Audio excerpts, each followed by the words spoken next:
North Miami regular city council meeting. Please, Madam Clerk. Thank you. It is 7:15 p.m. Councilwoman Timothy. Here. Vice Mayor Estimate Irvin. Present. Councilman Galvin. Councilman Charles. Present. Mayor Desilme. Here. Mayor, you have a quorum to proceed. Thank you, Madam Clerk. And now let's stand for the Pledge of Allegiance from Assistant Clerk Donald Blanchard from the North Miami Police Department. Please place your hand over your heart. I pledge allegiance to the flag of the United States of America and to the republic for which it stands, one nation, under God, indivisible, with liberty and justice for all.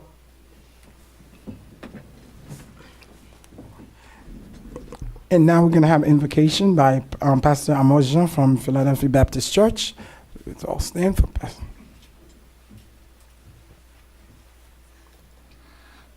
Let us pray. Father God in heaven, we come before you with our gratitude. We thank you for being a God of love who is with us now and always. You never leave us or forsake us. Your grace has brought us safe thus far, and your grace will lead us home, Lord. We thank you for making each of us in this room, every person we meet, every citizen of this city, in your image, with a dignity and infinite worth.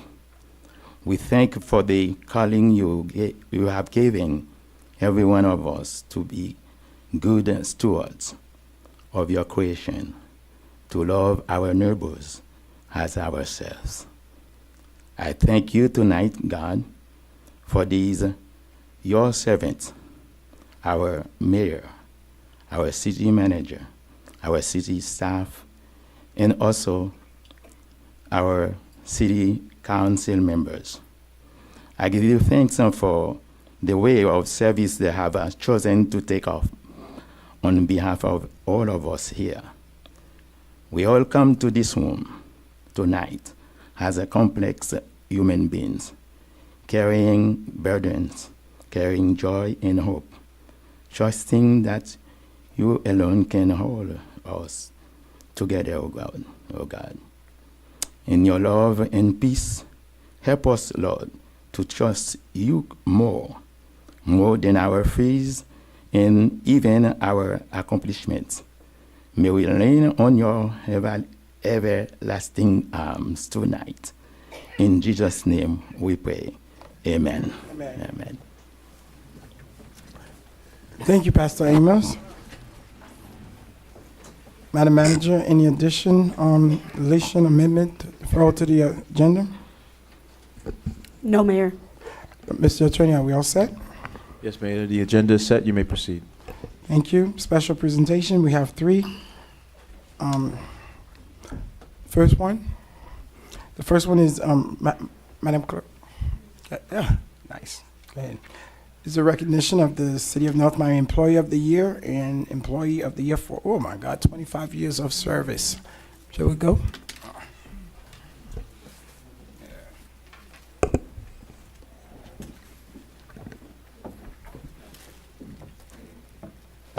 And the whistler here? Yeah, it's a lot.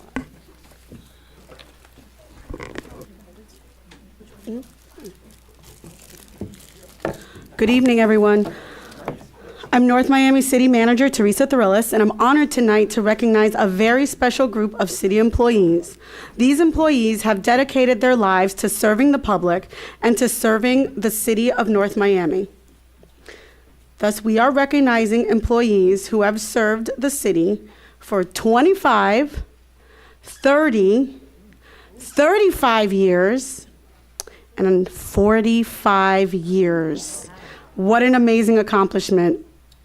I'm not sure I was born then, but 45 years.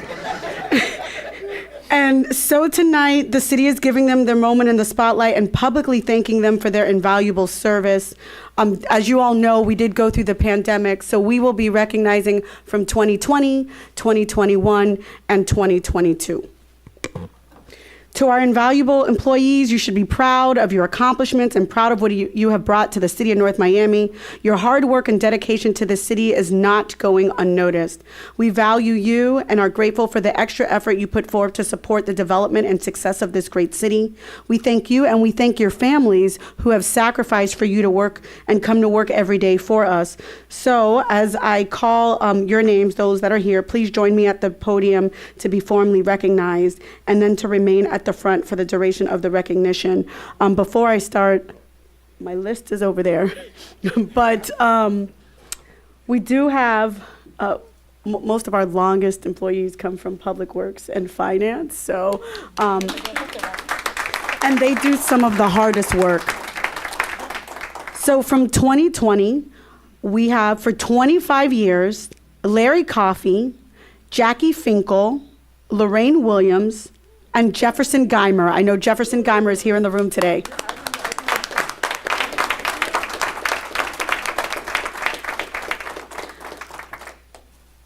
I'm personally excited to be able to give this to you, Jeff, because we have been able to have the opportunity to work very closely, and you have been very helpful. So presented to you in appreciation for your 25 years of dedicated and loyal service to the city of North Miami. Thank you. At 30 years, was unable to make it, but Osmel Castellanos. And at 35 years for 2020, Thomas Positano. All right, Tom.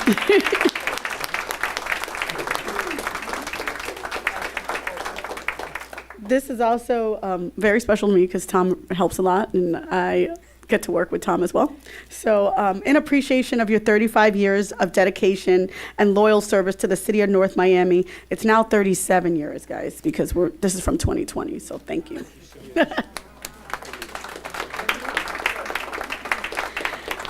And I wish he was here today, but Efren Cuevas, can we just give a round of applause so he can hear us publicly? 45 years of service. 45 years. So in 2021, we have for 25 years, Johnny Serta, Laura Vandeven, Kristen Schumann, Demetrius Thomas, Warren Williams, Lola Heasley, Willie Davis, Orlando Reyes, and Daryl Payne, who's here with us today.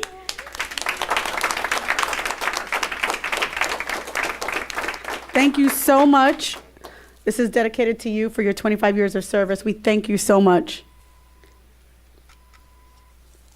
And at 30 years of service for, hold on. Getting confused now. Okay, for 2022, we have Michael Fuentes, Ronald Jackson, and James Mayer, although we call him Jimmy.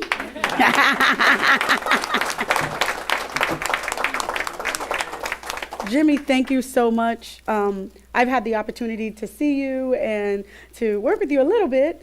And so I'm so thankful. Thank you for your 30 years of dedicated and loyal service to the city of North Miami. It's been a pleasure. And from 2022, with 35 years, not here today, but Suzanne Umminger. And Suzanne, if you are watching tonight, I did get a really nice note from you, so thank you so much, and we're thankful that you are here with us. So I would like to bring up our Public Works Director, if he has a few words for staff, and also Miguel. Good evening, everyone. My name is Whistler Pierre Lewis, and I'm the Public Works Director.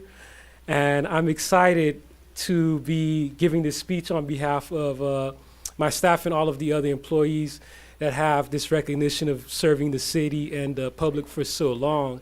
I work with all of them closely. I remember seeing Jimmy's daughter in a little stroller, so she's a big girl now. That shows how time flies. And these gentlemen, they are my support. They bring a lot of institutional knowledge, a lot of experience, give me a lot of feedback and guidance on how to operate and manage the department. I'm very thankful for that. And as you see, Tom, with 37 years, that's quite an achievement along with Jeff and Daryl. One of the few times I've seen Daryl without his hat. But it's, again, I'm very grateful to work with them for all the time that they want to give to us before they head over to retirement. I'll take every single minute I have with them and take advantage of it. But again, I want to thank them for their service. On their behalf, I want to thank you guys for making our jobs something that is very rewarding. It is a pleasure to serve you. Public Works, we tend to feel like we're not recognized, but I'm happy that we were able to get this today. And thank you all for showing up tonight. All right, so we actually have, we normally do a City of North Miami Employee of the Quarter, and at the end of the year, there's a decision about who is the Employee of the Year. So we have a 2022 Employee of the Year, and I want to announce this. We used to have a luncheon, but we had COVID, so we didn't have it. So I thought it would be great to bring it here in this public meeting and resume next year doing the luncheon. But I am excited to announce that the winner, City of North Miami Employee of the Year, and you'll be happy to learn this year we have upped the prize this year. This city manager decided a $500 gift was appropriate for the Employee of the Year. And so this goes to, let Miguel do it. Drum roll, please. Kamala Scott. Come on up.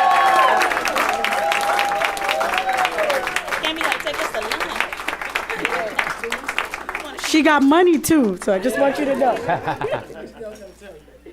Yes, Cammy. And it's a birthday. Happy birthday. Are we all singing happy birthday? Just happy birthday to you. Happy birthday to you. Happy birthday, dear Kamala. Happy birthday to you. Thank you. Thank you. Congratulations. Thank you. Thank you so much. All right. Good evening, Miguel Augustin, Finance Director. I'm really proud to have Kamala on my staff and to be able to recognize her in this way, because she truly is an exceptional public servant in what she does. She does everything with compassion, with grace, with empathy, with patience, and she's really an encyclopedia for the knowledge of the utility division. She's been with the city since 2006, so it's 2003. So it's going to be 20 years. So really, I think this recognition is something that is well deserving, given what she does for us and for the citizens of North Miami. And I'm really proud to be able to recognize her in this way. Thank you. Okay. That's right. And also the mayor has agreed to match the gift, the $500 gift. So it's good. Thank you.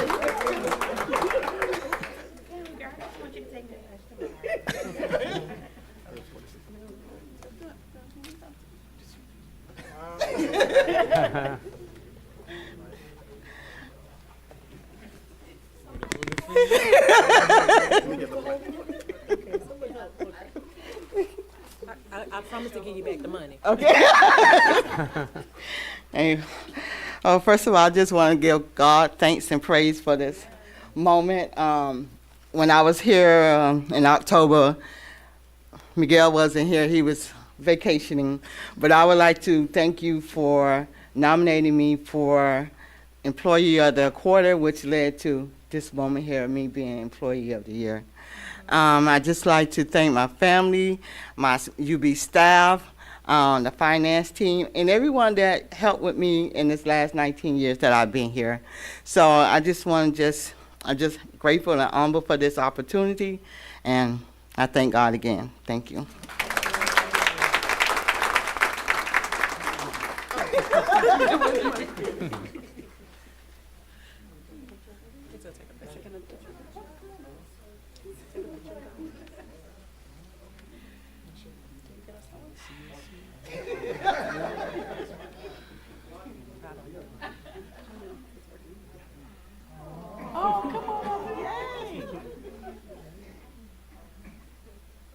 You can't see us.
And now, and now we have two special presentations, Cagney Park Pool redesign. Jeff, you back up. Good evening again. Jeff Geimer, Capital Project Manager for the City of North Miami. Mayor, council members, Madam City Manager. Madam Manager, it's been such a pleasure to work with you for the last 2.5 plus years, and I'm looking forward to hearing what your future has in store for you. But thank you for your time and the efforts and your leadership. Greetings again, everyone. This is a brief update on Cagney Park North. As you all are familiar with, the Cagney Park North site is the old North Miami Senior High School site. This is going to be a future park facility. And in the pictures here, you'll see what has been presented to you previously. We have a synthetic turf to the center, an open play area at the top, playgrounds and spray ground to the top right, an aquatic complex in the middle, and parking at the bottom. The reason that we're here tonight is that we've gone through with schematic design, construction, documents at the 60% and 90% phases. At each of these phases, we've received construction estimates, and we've worked really closely for the last several months with our architect of record, Romilo Ajamil and Partners, and Thornton Construction.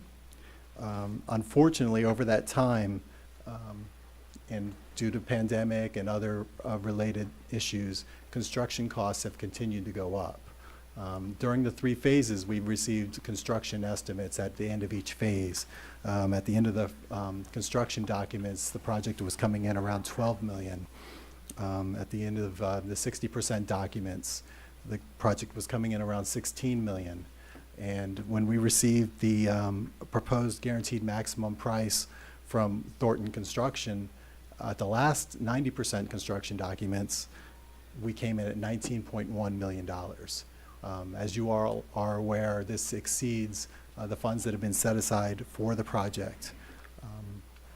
Some of the major hard costs associated with the project are the pool, which is, as designed, is coming in around $6 million, just under $6 million, approximately.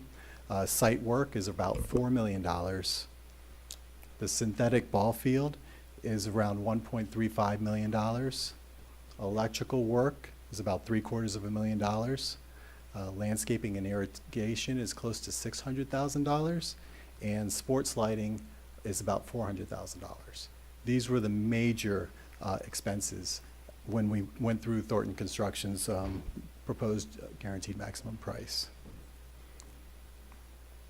What staff has done is we've kind of huddled internally to see what we can do to bring this project back into the $15 to $16 million range.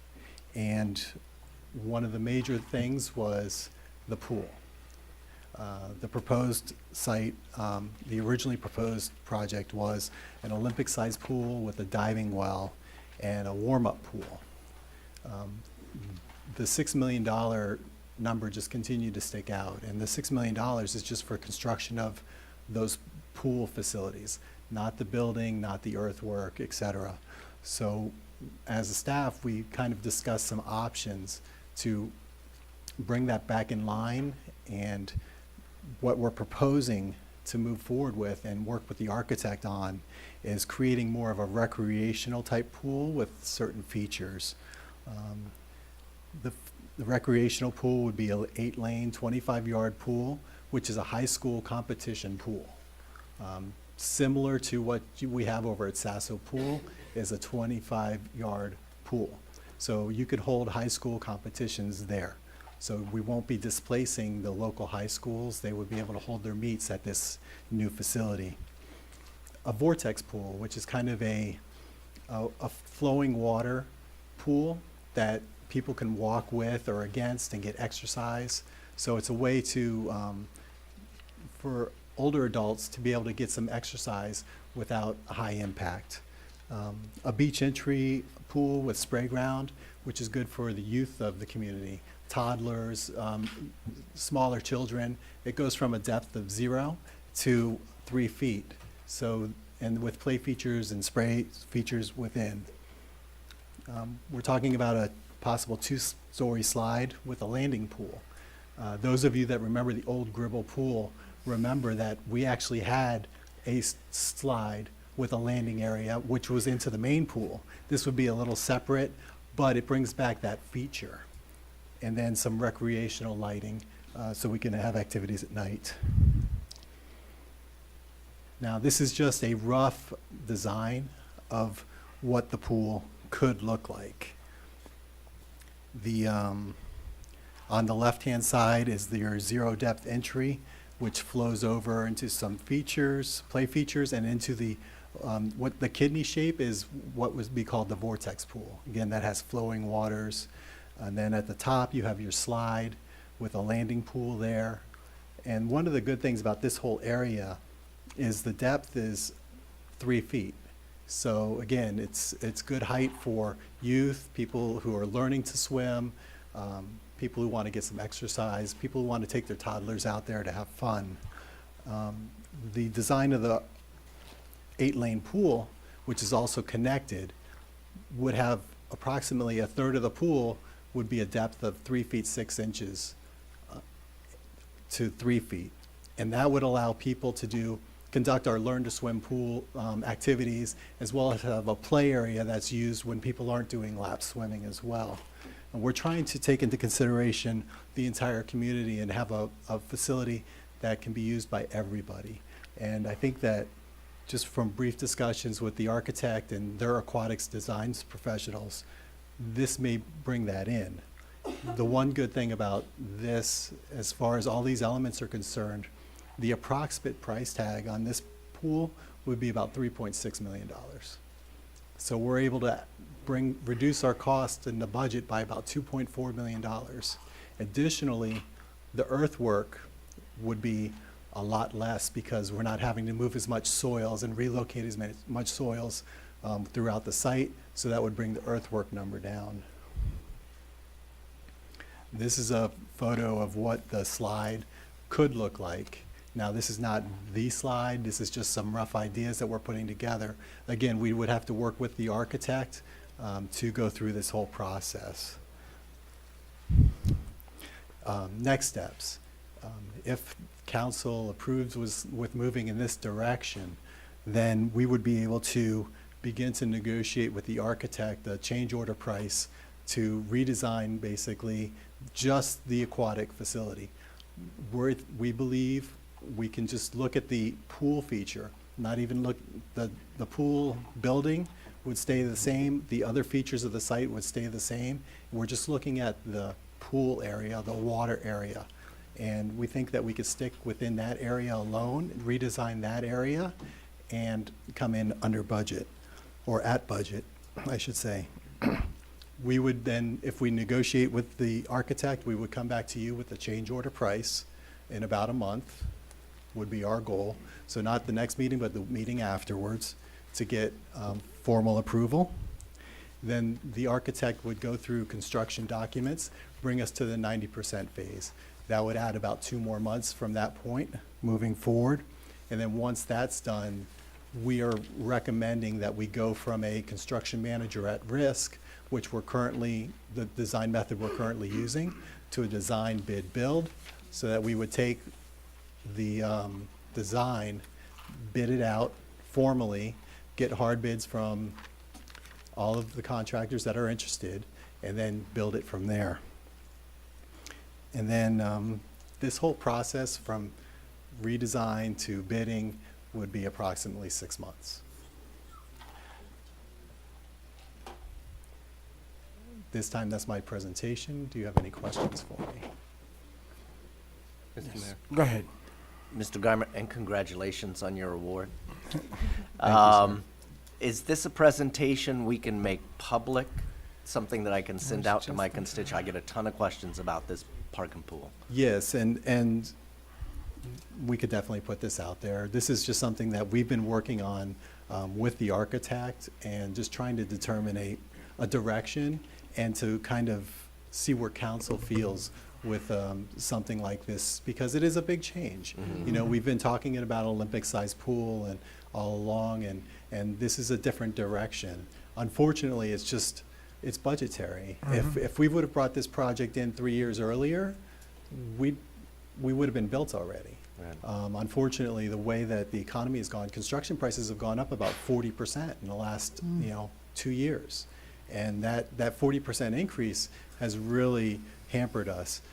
As you're aware, the budget, the school board has allocated up to $3.5 million for the project.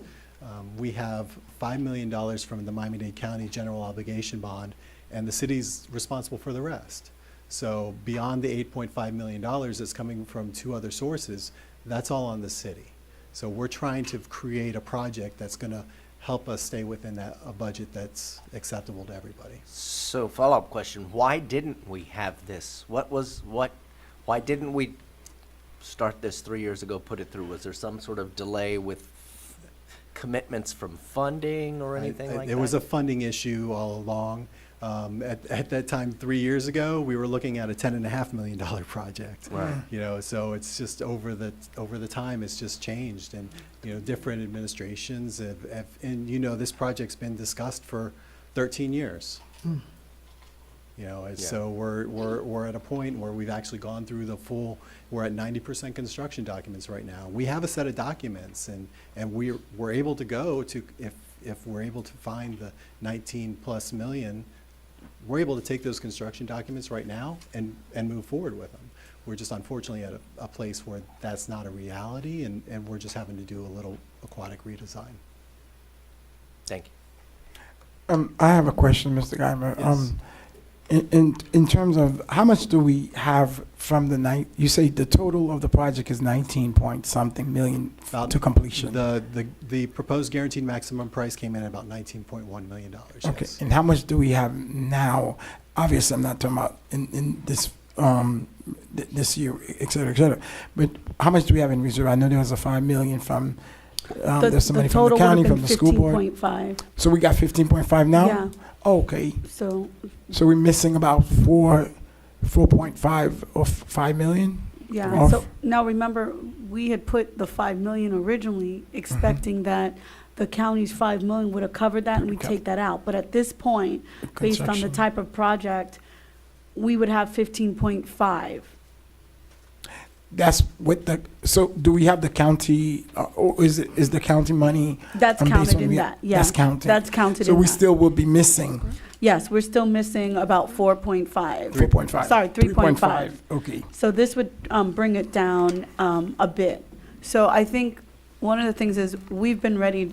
We could go into Construction. construction tomorrow if we had $19.5 million. Because once the final construction documents came to us, they also came with a price that was a lot more than we had anticipated. And as the days have been turning, the prices have been going up for construction. And it's just gotten more expensive. So even the pool that was a few million is now almost $6.5 million. And so we looked at this to say, if we could probably add just a few months to this and get a pool that we can afford. We could get that ready with the architect and then bring that out if it was sufficient for council, if that's okay. We understand we've been talking about Olympic pool for the last few years, and so that would be changing that. But we also looked internally, and that's why we looked internally to say, okay, well, what else would we be offering the community? And some of the things that we realize is Olympic size, it might mean that some people won't be swimming in it, right? Because of what it requires. How many people will be diving in it? Those are things that we need to be thinking about. So now, and originally it had less lanes, but we said that we want to add 8 lanes to make sure we can have high school competitions. And we found a solution that now includes more of the citizens. Because of the other pool design, you're going to have some more elderly that'll be able to go in the pool and do kind of water aerobics. And then you have the kids part. So we're trying to make something out of something different, but that we think could add more to the project and allow that, and also allow us to break ground this year. Okay. My last question before I don't know if any of the other council members have questions. Can we start without having all the 19 million in the bank? Well, we're not recommending that. Well, there would need to be, that's tough, I right? got you. Okay, so if you ask Never mind. my best professional opinion, I would say we normally do a project and we have all of the All the dollars money. allocated. Got it. Right, and when we start a project. Will we spend it all in this fiscal year? No, because we would be starting at this point later in this fiscal year, and you'd have another fiscal year and the other. So the question would be, would we be able to find in budget? I think we're now looking at probably 2 more fiscal years, right? So it's the construction for phase 1, and this is phase 1 is 15 months. So it would be this fiscal year and next fiscal year. So you would need to have those monies by the next fiscal year, because I think this starts us probably breaking ground maybe July, August at some point, August? If we go through the redesign. If we go through the redesign, you're talking about August, and that's 15 months, so it'll take you, let's say, to December of 2024, Okay. right? And so you would have to find the That $4 money, million. the 3.6 The million. 3.6 million, if you said Okay. that. And also, I guess I wanted to have one more question. Jeff, if we went with the Olympic-sized pool for the 19.5, that takes us more into May of breaking ground or June? Pretty much. We can finalize negotiations with Thornton and probably break ground in April. In April, okay. Okay. Anyone else?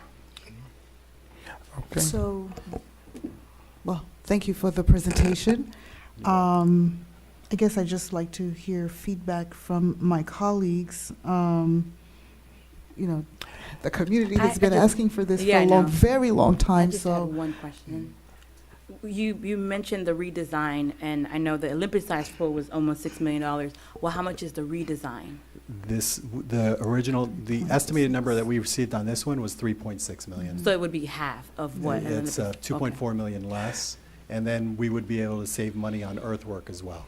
Okay. So that would bring us probably another $500,000 to $600,000. So we're- the total project cost at that point would be around 15 million? We're about 16. 16, okay.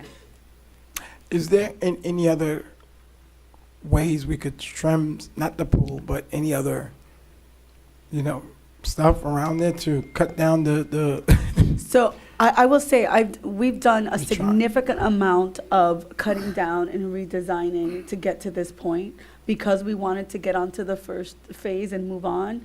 So without taking away from what it's going to be, right? Then we would, I would not recommend us Yes. going to any other parts of it. We also have some requirements that we have to do with the school as well. So that's what's brought that to where we are, but you wouldn't want to bring down the building and all of these other parts. But we significantly worked with the architect in this design phase. We've had several meetings where we have cut out and brought it down, and we don't want to bring you a bad project. So I think this is brought down as much as it can with having a project we can be proud of. So do we give you? If I may, thank you very much for your presentation, and also congratulations once more. Now, my question is that looking at the trend, we're missing now about $2.5 million. Let's say we waited to get started in 2024, and looking at the trend, adding the numbers, the cost will change. That is something that we have to also take into consideration, isn't it? Yes, over the next 6 months, we can, the cost could go up some more. Where do the construction numbers start to level off and break even? We're not sure. It's an unknown. But the numbers could still continue to go up. So that's something we do have to be careful with. And if I can add to that point, as we've been going to construction companies or some do not want to guarantee past 30 days on their pricing. Yeah. So it's gotten to that point It's where got they to say that they give us a point. price, and then if you don't go after 30 days, they're not guaranteeing those prices anymore. Absolutely. And that's where we are with this So- 19.1 number. That was a 30-day guarantee as well. Let me ask this. Are you looking for direction from us, or this was just a presentation? This is not any. you're No, not we Xing would us? like direction because this is a significant change to the pool. So what we wanted to do is, we didn't want to come to you and say, we're not doing this project. This has been a Yeah. project that the community has been waiting for. So the idea is, okay, we need to come to you to say, do you want to stay with the same one? And then we have to figure out if we can come up with That's 3.5 million, which I that's don't my know. question. Yeah, that's the question. And then if you're okay with the design, which I think is one of the best designs, we went through about 8 or 9 that we had presented to us and said, if we're not going to have an Olympic-sized pool that we know is the excitement, right, of an Olympic-sized pool, but we're also bringing now a pool that many people in the community would actually use in all different ways. So that was what we came up with. So we do want direction from you. If it's the Olympic-sized pool, then we would say we need to figure out whether or not we can find those funds, because right now we don't have them. So if we were to reimagine this in the way that you presented it, we do have the funds? Or- Yes, we would be trying to get another $500,000 for in the Okay. next year, which I think can be identified. And you think that it would stay within that? I know you're saying it's a chance. If we move quickly, it can more or less stay in this price range based on what you see the construction trend is moving. We are going to move quickly, and as the Mhm. councilman pointed out, the price could go up. Mhm. But I think that we're going to be able to find enough savings in this redesign, and by going out for hard bids from multiple contractors to bring it in within that budget. Yes, Right. that's what we're anticipating. So I'd like. I wanted to ask the manager because I'm a little bit unclear. So we do have 15. We do have 15 million. Let's just say right tonight for this. There's 15.5. Yes, 15.5. Understand that what I we've got been you. discussing about getting $5 million back out of escrow, We're we not even wouldn't got- do yes, that, right? yes. That would be used towards those Got it. monies at that point. Got it. My next question would be the 3.5 that we would need. That's where I'm a little bit lost. Are you asking us for direction? Where would you identify that 3.5 million? I don't have that identified. I don't think have we have it either. identified. So what do we I think do? it's something that, Yeah. what happens is we'd be going out and trying to see if we can find some Okay. other sources. So if we're going to find additional grants, if we're going to find that. Yeah. But that puts this project at risk because now you're pushing it back until you could find that money. That's where the concern is. Well, no, I think we all want the project. There's not a doubt, but I think you're saying that we have to, because of the uncertainty of where we are and what we needed to do, we have to do it now because because we want to do it, but at the same time we don't have the money. We're missing 3.5 million. So my question would be, okay, we want to do this. How do we get 3.5 million? Is that part of the adding to the bucket list that we are talking about?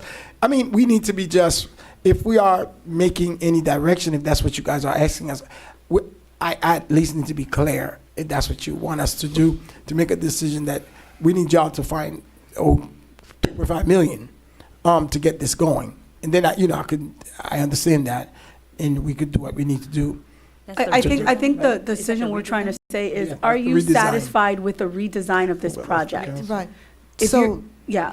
so I am satisfied with it because I believe I am. I'd love to hear your opinions on that. I definitely am satisfied because it takes into account the entire community, the children, the adults, the students. So and it's a savings. I mean, at first I was like, no, we said the Olympic pool, but like we're talking, the construction, the price is going up. My only concern with the redesign is how quickly can we get it? Can we lock the price down? That's what I care about. It is much lower. It's almost $4.5 million lower. I think we're all ready to vote. Yeah, we want the pool. I think the question is Do we want- need to commit. That's what you want. And I do understand where you're coming from with this, that you want direction from us. Go that we will ensure that we go after that 3 million, 2.5 million. If you want the Olympic-sized okay. pool. Oh, So I the got it.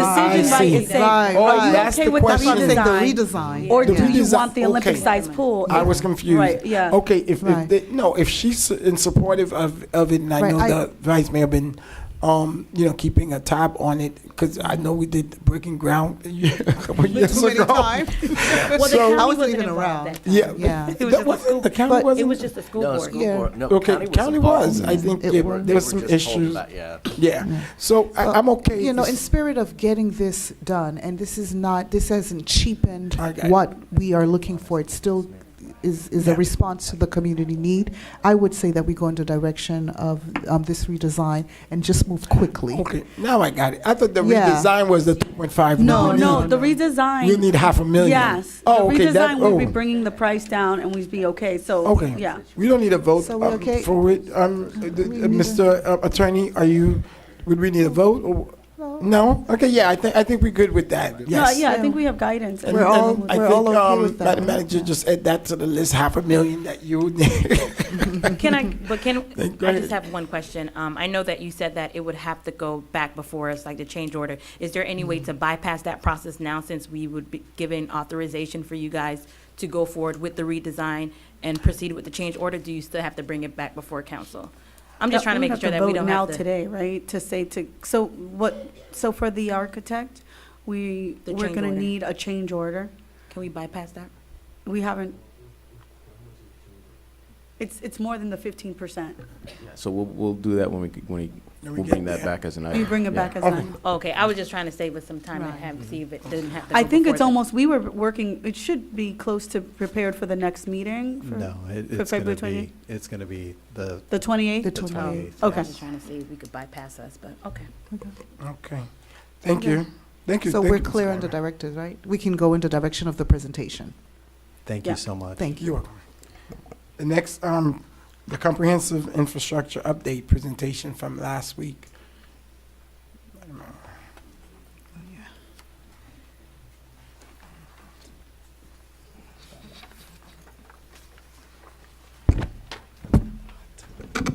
Good evening, Mayor and Council.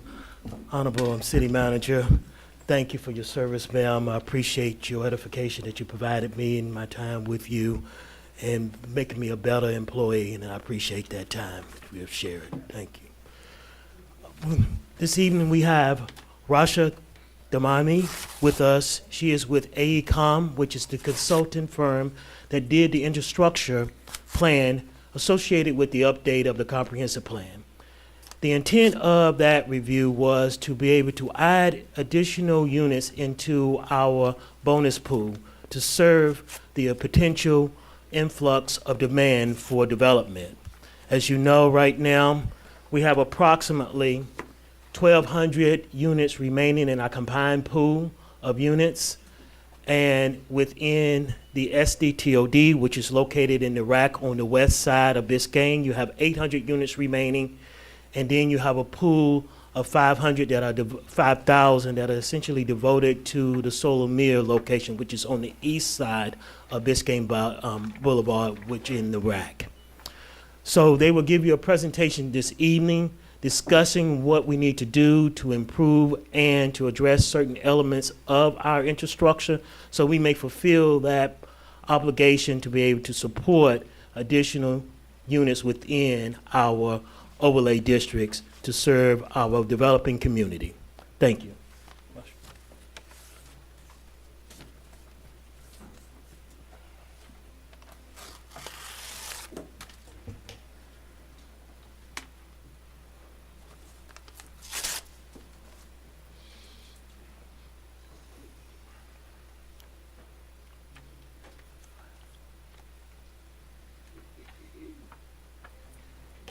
Good evening, Mayor, Council, and everyone. So I'm Reshma Tumadi. I'm with AECOM, and I'm here to present a hydraulic modeling analysis component of infrastructure study that was done for the 2024 comprehensive plan update. So this modeling analysis includes potable water and the sanitary sewer system. Okay, this is a very brief summary of what we have done. So today I'll be going over items. The first one, allocation of growth, so where the growth overlays are, what are the population projections coming from those growth overlays, and how we estimated the potable water demands and sanitary sewer flows from those population projections. And then the second item, model updates, what are the hydraulic models for the city and how we updated them so that they represent the current conditions. And then the model analysis, the actual model analysis, the results and findings, so how the growth impacts the infrastructure within the existing system, what are the upgrades that are needed. And then a planning level cost estimates for these for these improvements.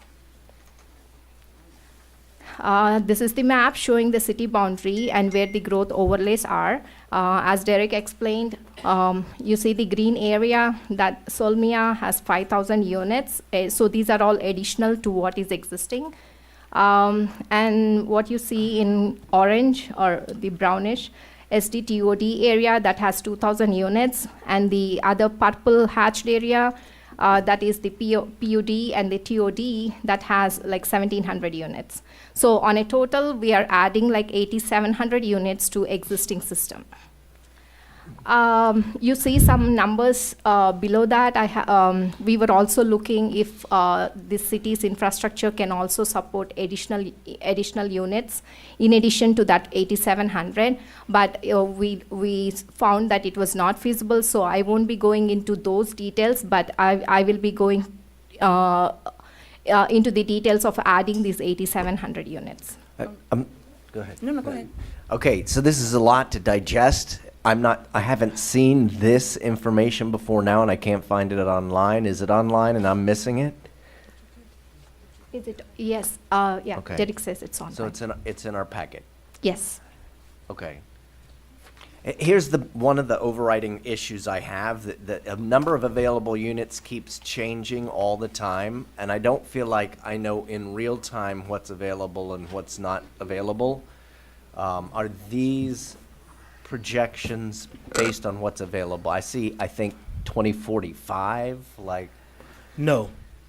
The 8725 that we are speaking of is not what is available right now. What we have officially available right now is approximately 1,200 units within our combined overlays, which is the NRO and outside of the NRO area, which would include the North Miami Transit Station Overlay District and the PCD areas. And then we have, within the RAC area, we have 7,000 units that has been distributed there, which are available. You have 5,000 that is pretty much devoted to the Solomia area on the west side, on the east side of Biscayne, and then we had 2,000 that was assigned to the SDTOD area, which we have 800 of those units remaining as of today.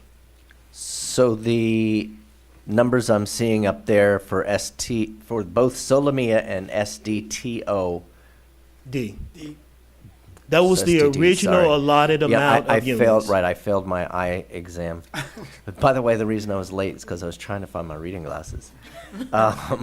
So those numbers are accurate as for right now, and you're just putting them in for the 2045 projections? So what she's speaking of with those numbers, she's identifying what numbers have been assigned to that area. All right? We had 7,000 units that were assigned to the RAC area, which is the Regional Activity Center. Within that, we distribute that in two ways. 5,000 was devoted to the west side, which was the Biscayne Landing originally, and became now what we call Solomia. The east side. On the east side. On the west side, we have the SDTOD. As Right. part of our development of the RAC, it was one of the initiatives was that we include creating an overlay district. We included creating that overlay district. That overlay district was, the vote was committed to 2,000 units.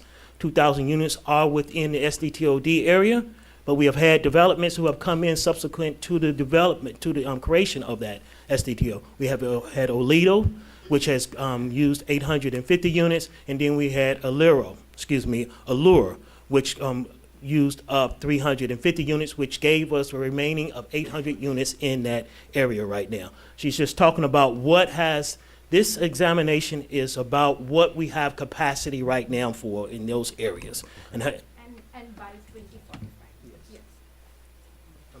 Oh, okay, it's the physical thing we got, okay, now I got it. So what continues to throw me off is the title of 2045 projections. I think that's one of the issues I had through the whole thing. All these numbers are by 2045. So Right. by 2045. But for me, it's hard to differentiate between what we have now, what we're dealing with in real life. 2045, I probably still won't be on the council. I will soon present a table with yearly increments or Right, 5-year increments. and it's hard for me to tell what's in effect now versus what you're projecting could be, 20 years from now. So Yeah, that's well, just where I get we have confused. another summary. The analysis that we did, as I will show you, it includes a current condition scenario, it includes a short-term, mid-term, and a long-term. The long-term was 2045, so all the numbers that I have here is by 2045, but I can give you more details on how it goes, the transition goes. But we're voting on this later tonight. In the comp plan. Right, in the comp plan. Am I off? So, okay, do you understand? I'm trying to grasp what we're talking about right now. 'Cause Understood. we're voting on it in half an hour or whatever that Yeah, I is. have a slide on that. I will soon get to that slide. Okay. I'll go system by system. So first, let's look at potable water distribution system. The potable water model, this is in the city's hydraulic model is in Bentley's WaterGem software, and this was last updated in 2011, and we use 2021 GIS and the water treatment plant records to bring the model to current conditions. So once the model is updated to current conditions, so as I told you, the planning horizons that we are looking at, we looked at the existing conditions, and then we looked at a short-term scenario, short-term horizon 2025. We looked at a mid-term 2035, and then a long-term scenario which is 2045. And we did this. The analysis was done for an annual average daily demand, which is the normal day that we see, and a maximum day demand, which is like the highest demand that we may have in any year. And the criteria to propose upgrades, to recommend upgrades, is to meet the level of service standard for the city's service area, which is to provide minimum of 35 psi on a maximum day condition, and that's on water side. And the components that we are looking at on water side is the water mains, and for the capacity of the water mains, because the growth is how the growth is spatially located and what water mains need to be upgraded. And we are also looking at the capacity, the supply, so the water treatment plant and the supply you have from county, like Miami-Dade Water and Sewer Department. Question, So- are you only looking at water that we're producing or us and the county? And the county. And the county, okay. Yes. Thank you. Okay, and maybe this summary will help.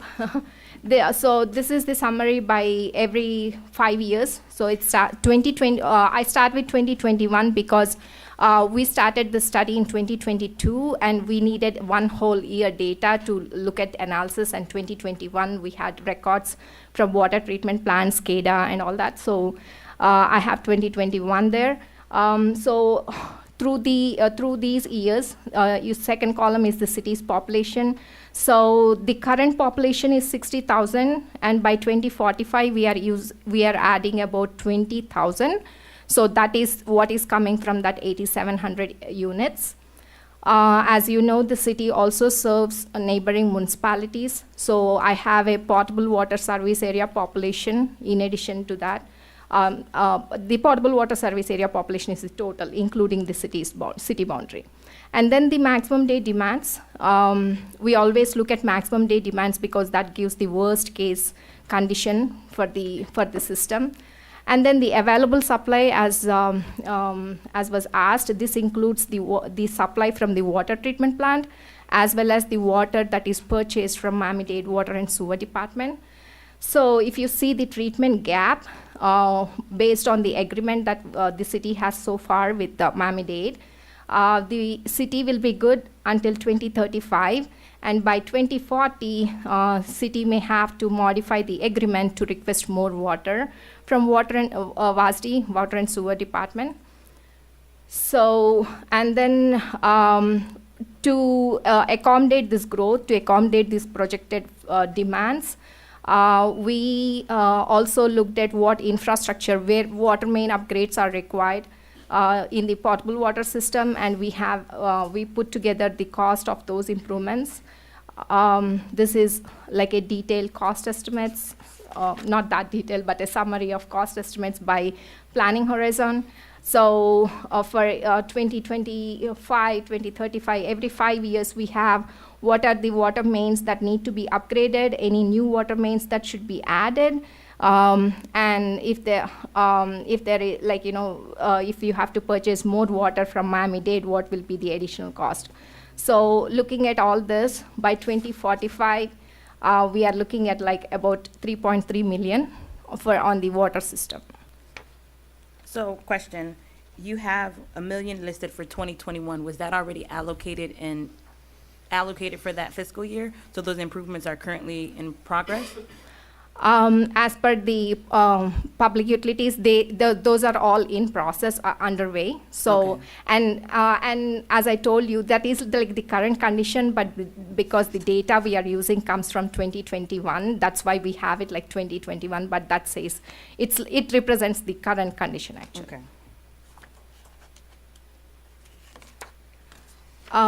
Before I move to wastewater, are we good with water? Does this also take into account if we update our Winston water plant? Or no, it does not take It that? does not, no. We did have a discussion with city. So because the gap was 2 MGD, it was like based on the discussion and input we got from them, it was reasonable or feasible to request more water from Miami-Dade Water and Sewer Department than to upgrade the existing plant. So that was the decision that was made.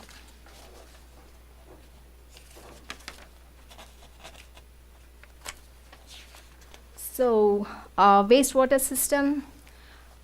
So the wastewater system model is in XP Swim software, and this was last updated in 2019. Similar to water model, we use 2021 data to update this model, to bring it to current conditions. And then we use the same planning horizons that we discussed, I indicated in potable water. The scenarios that we are looking here is the dry weather flow scenario versus the wet weather flow. Dry weather is like a normal usual day, and the wet weather flow that we used is like if you have a storm event, a 2-year storm event, which is like equivalent to 4.5 inches of rainfall for 24 hours. So in that case, what would be the capacity that is needed? And that would be the worst condition. And here the components that we are looking at for wastewater system will be the lift stations in the system, the gravity sewer network, the gravity sewers manholes, and the force main network, or the the pressurized mains. The criteria, the level of service standards that the city currently has is gravity sewers should not flood. That means the water level in those pipes should not be above the ground level. And then for the force mains, the velocity should always be within 6 feet per second.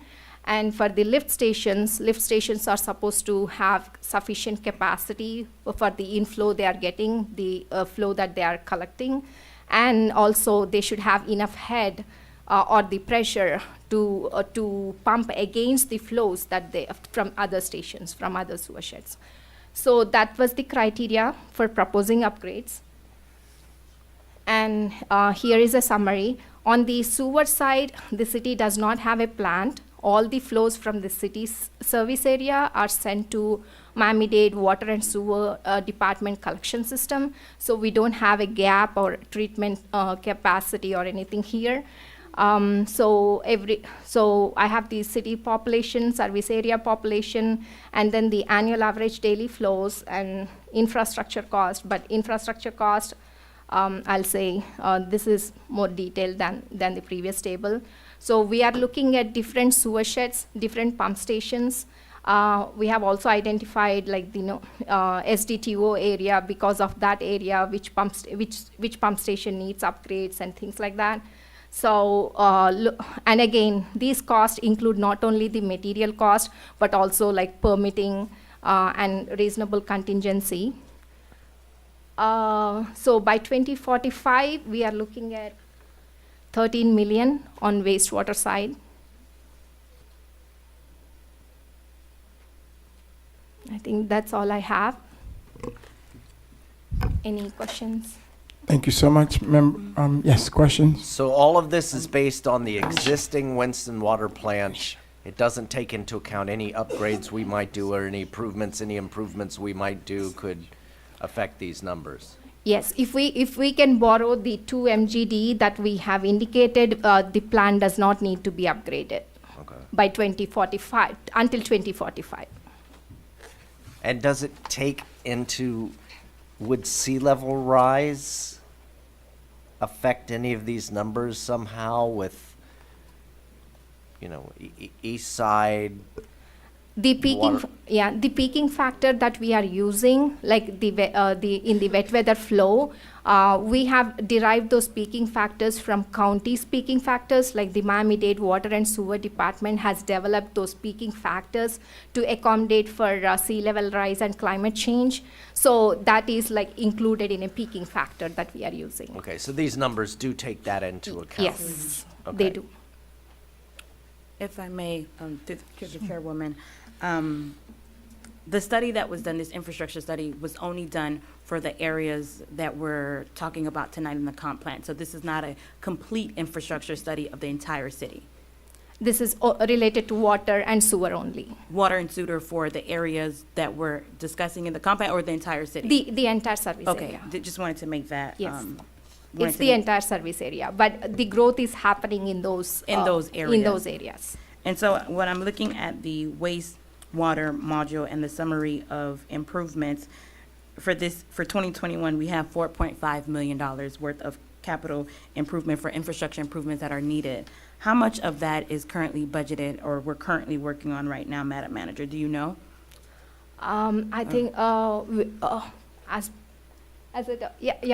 that would be a question I should ask Whistler, but I think most of it is underway because that has been coming from 2019 master plan too. So those stations upgrades are underway.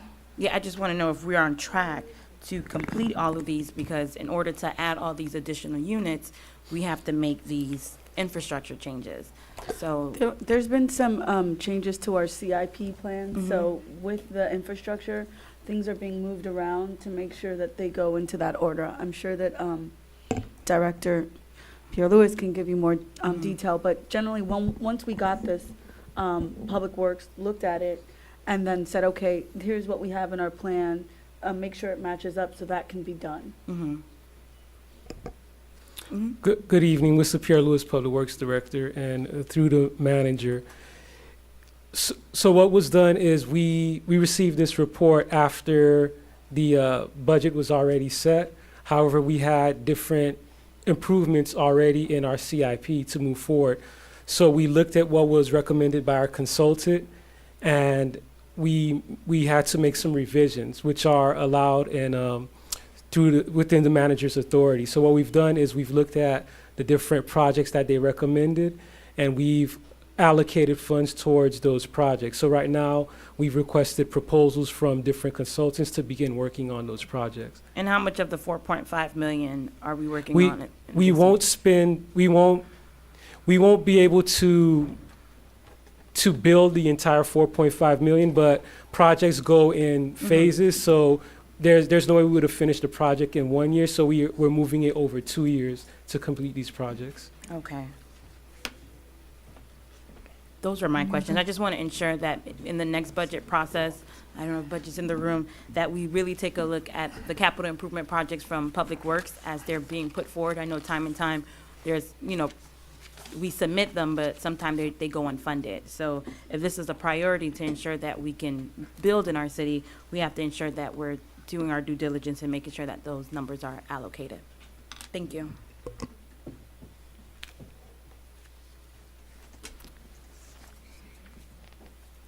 Any other questions? No. No, none from me. Thank you so much. Any other members? Madam Vice Mayor, Commissioner, Councilman? Thank you for the presentation. Good. Thank you. Next item.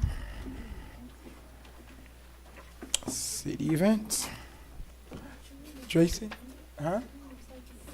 No, we started, we on time. we got an hour.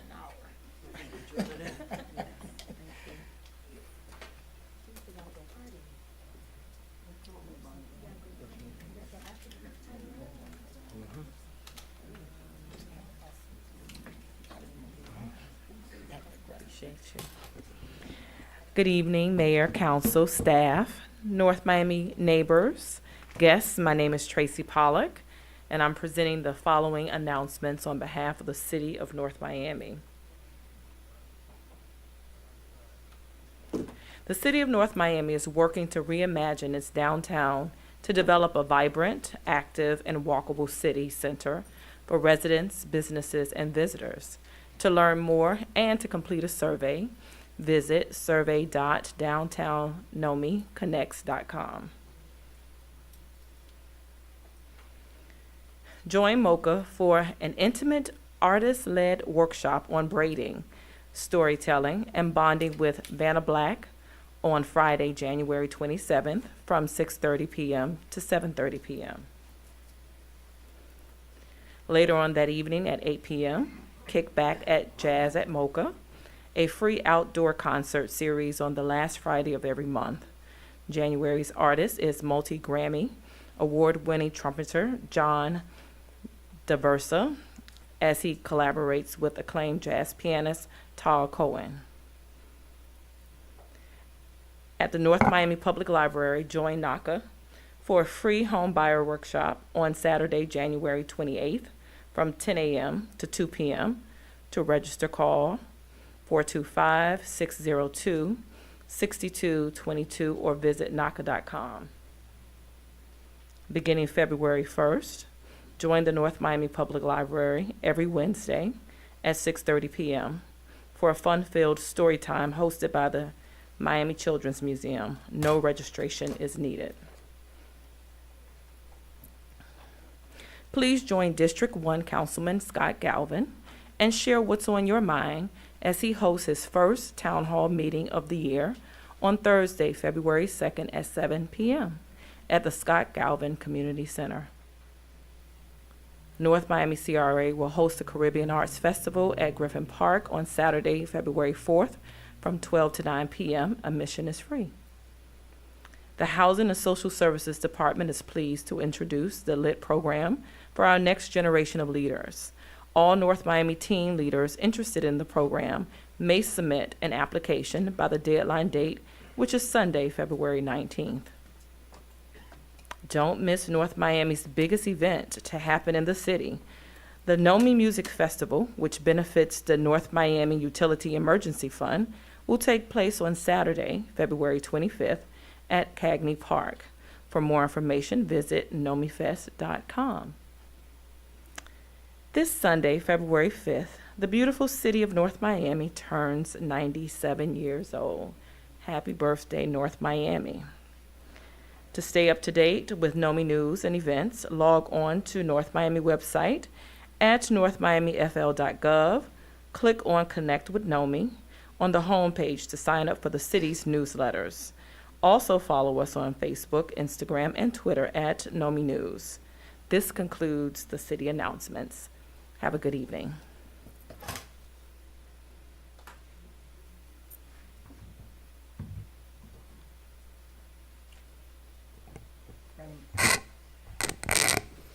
All right, so we have 2 board appointments. I'll read the first one. A resolution of the Mayor and City Council of the City of North Miami, Florida, reappointing Andrea McDonald as a member of the Affordable Housing Advisory Committee for the State Housing Initiatives Partnership Program, SHIP program, providing for an effective date and all other purposes. This is a reappointment by Mayor Desilmay. Second. I'm sorry, can whoever So moved move. it- oh, thank you. I have a motion made by Vice Mayor Estime Irvin to reappoint Andrea McDonald to the Affordable Housing Advisory Committee. The motion was seconded by Councilman Charles. All in favor? Aye. Any opposed? Motion carries with a 4-0 vote. The A next- resolution. Go ahead.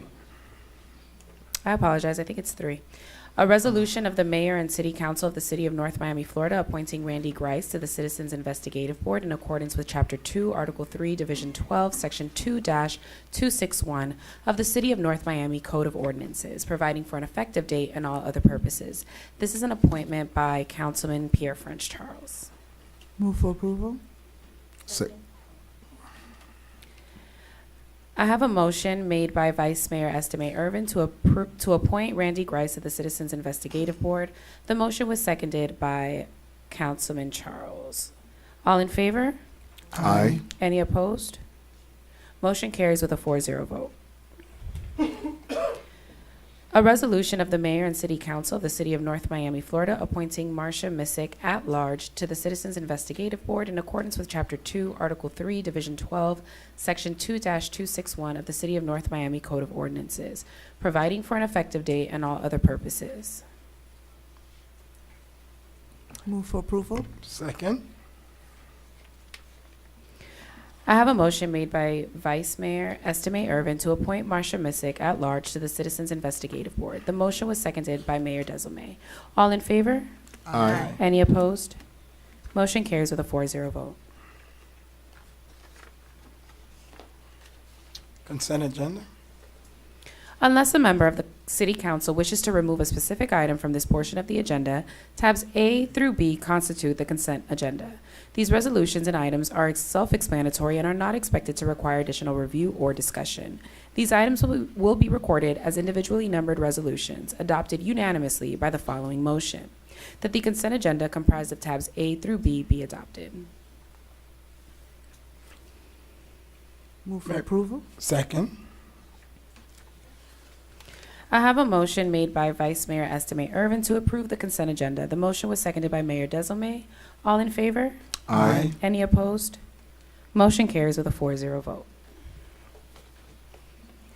Tab C, a proposed resolution of the Mayor and City Council of the City of North Miami, Florida, approving the selection of Bazil USA LLC as the lowest responsive and responsible contractor to perform the water main project on Northwest 141st Street from Northwest 7th Avenue to Northwest 8th Avenue in accordance with the terms, conditions, and specifications contained in invitation for bid number 27-21-22, further authorizing the city manager and city attorney to negotiate and execute an agreement with Bazil USA LLC for the provision of services in an amount not to exceed $662,035.20, providing for an effective date and all other purposes. Tab C.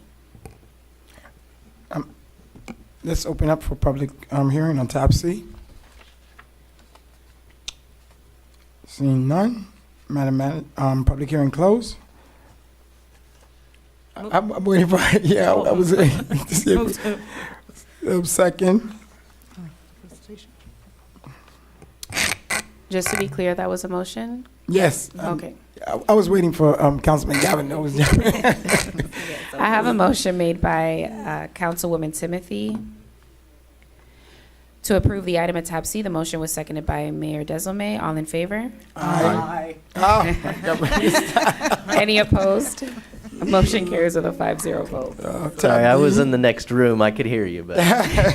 Tab D. Tab D, a proposed resolution of the mayor and city council of the city of North Miami, Florida, authorizing the city manager to issue purchase orders to Vaytech Inc. in an amount not to exceed $163,890 for the purchase of equipment and services to upgrade the city's current phone system, utilizing the state of Florida Department of Management Services contract number 43220-000-NASPO-19-ACS, providing for an effective date and all other purposes. Tab D. Thank you. Public hearing open on tab D.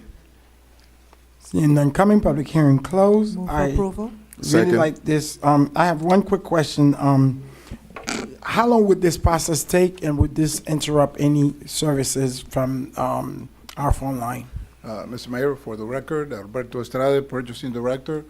To the best of my understanding, there will be no interruptions. This is really an upgrade and enhancement of the current system. It's probably long overdue. So there should be no interruptions, although I would probably defer best to our IT Director, Mr. Claude Charles, if he wants to come up, but from my understanding, there will be no interruptions. Thank you, sir. Members, any questions? We good to go? Madam Clerk? I have a motion made by Vice Mayor Estime Irvin to approve the item at tab D. The motion was seconded by Councilman Charles. All in favor? Aye. Any opposed? Motion carries with a 5-0 vote. Thank you. Tab E, a proposed first reading ordinance of the mayor and city council of the city of North Miami, Florida, amending the city's 2015 comprehensive plan by adopting the 2022 evaluation and appraisal review EAR-based comprehensive plan amendments, providing for transmittal, repeal, conflict, severability, correction of Scrivener's errors, codification, and for an effective date. This item was continued from the January 10 council meeting. Tab E.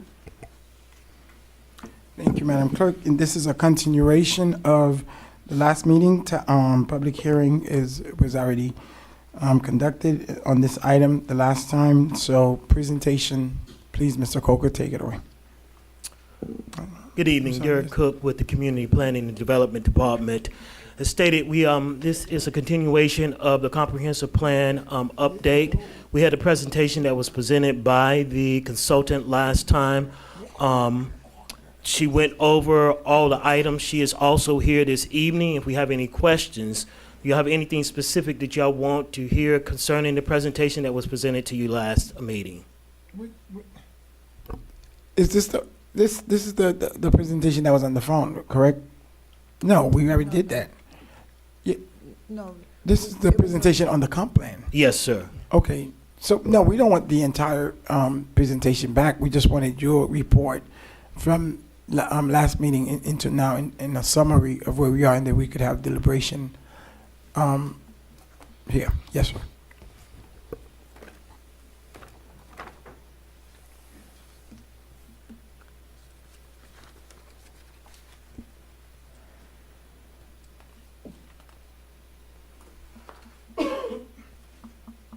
Oh, she had to say. So previously, at the council meeting that was held on January the 10th, it was an extension. It was an extended conversation that was discussed dealing with the arts and design overlay area. It was introduced as a possibility of expanding that. That is located along Northeast 4th Avenue on the east side, going to the on the south side, Northeast 125th, going to the west side. You have it kind of terminating right at Griffin Boulevard. This item would require going through the LDR update. That would be in conjunction with the comp plan update. Within a year after the comp plan is updated, we have to have the LDRs before you. Also that was discussed during that time was dealing with the Regional Activity Center. There was a discussion developed based on can we revise this or modify it. We have applicant who had came forth talking about wanting to modify or eradicate the Regional Activity Center, which contains the SDTOD area I spoke of earlier, and it also has the Solar Mirror area located within there. Within the presentation that was just given by AECOM, they spoke briefly as it relates to infrastructure study and how it was impacted in the SDDOT area. The study was just an analysis of what would be needed to compensate for the 2,000 units that are already devoted to that area. It was not a study that assessed if you could add any more units to that area. To do so, we would have to have extensive studies that would associated with a traffic study, an evacuation study, and an infrastructure study to compensate for any new plans, any new units of density to that area. So with that in mind, we are not in favor of trying to move it forward in this iteration of the comp plan. It should be a separate application, not through this thing because it would delay us.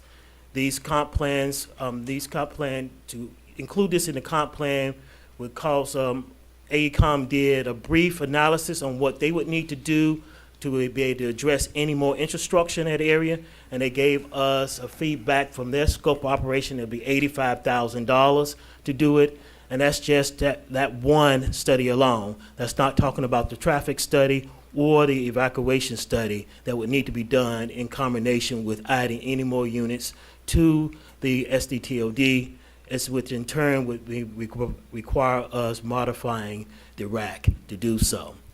So that's why we have advised the applicant on more than one occasion, even though staff is in favor of modifying the RAC to allow for more units in the area, it is not at this time that it would be prudent to go through this exercise with this update of the comp plan, and that it will severely delay our process to move forward with this.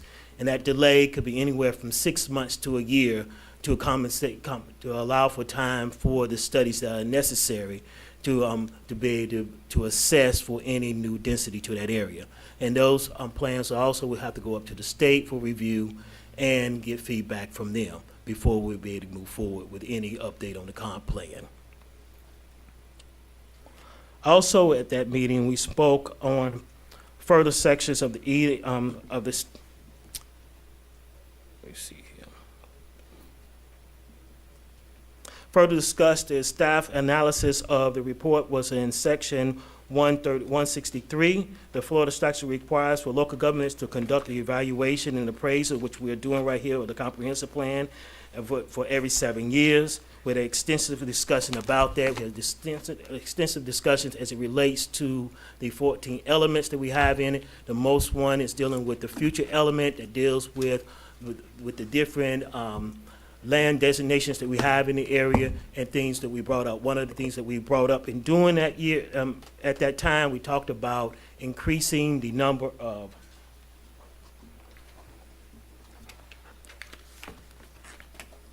affordable units.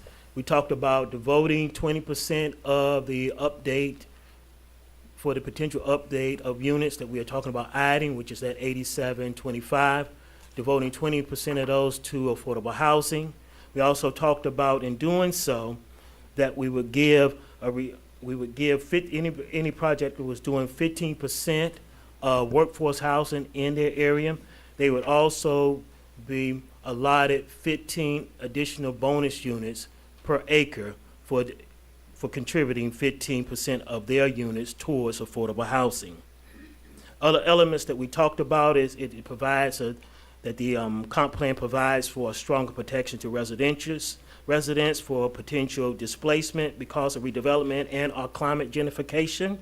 We introduced policies to protect the city existing single-family residential, more specifically the neighborhood redevelopment area. We talked about removing that because that exists over a large swath of single-family zoned and use homes, and we we felt that in protecting those single-family homes, that we need to remove the neighborhood redevelopment area, which will allow through the conditional use permit, 90 units per acre and a maximum height of 90 feet. And in addition to that 90 feet, if they do certain benefits, they can even go higher through the conditional use permit. So we felt that for the integrity of single families, that we need to get rid of the neighborhood redevelopment area. We talked about also the new community health and wellness element introduced in the area. We also talked about the resiliency element of our comprehensive plan, how important that is. As we know, one of the things we talk about in the resiliency is how we prepare the comprehensive plan to assess the identity of areas in need of stability and to prioritize plan to address the changes in our environment and in a disaster. Specifically, what we're looking at is we have a comprehensive plan that's really focusing on how we can help people who are the underserved be able to recover through a disaster, and that is one of the key components of resiliency. We also talked about strengthening the policies for energy and fuel resources mobility for the municipal operation, residents and business engagement for the TDO areas, resilience hubs, and community leadership capacity building, resource management, waste materials, etc. And one of the also key elements that we have at the end, we have introduced a new element to assess how we are moving forward in achieving our comp plan. And we have these measures. And once we get through the first reading, it go up to state and we get feedback, our next step is we would also introduce specific guidelines and triggers for each element on how we are achieving it and what department is specifically overseeing that improvement to make sure that we are fulfilling what our comprehensive plan is doing. And we have metrics that will be introduced into the comprehensive plan to achieve that. That's a brief overview of what we talked about before. Are there any questions?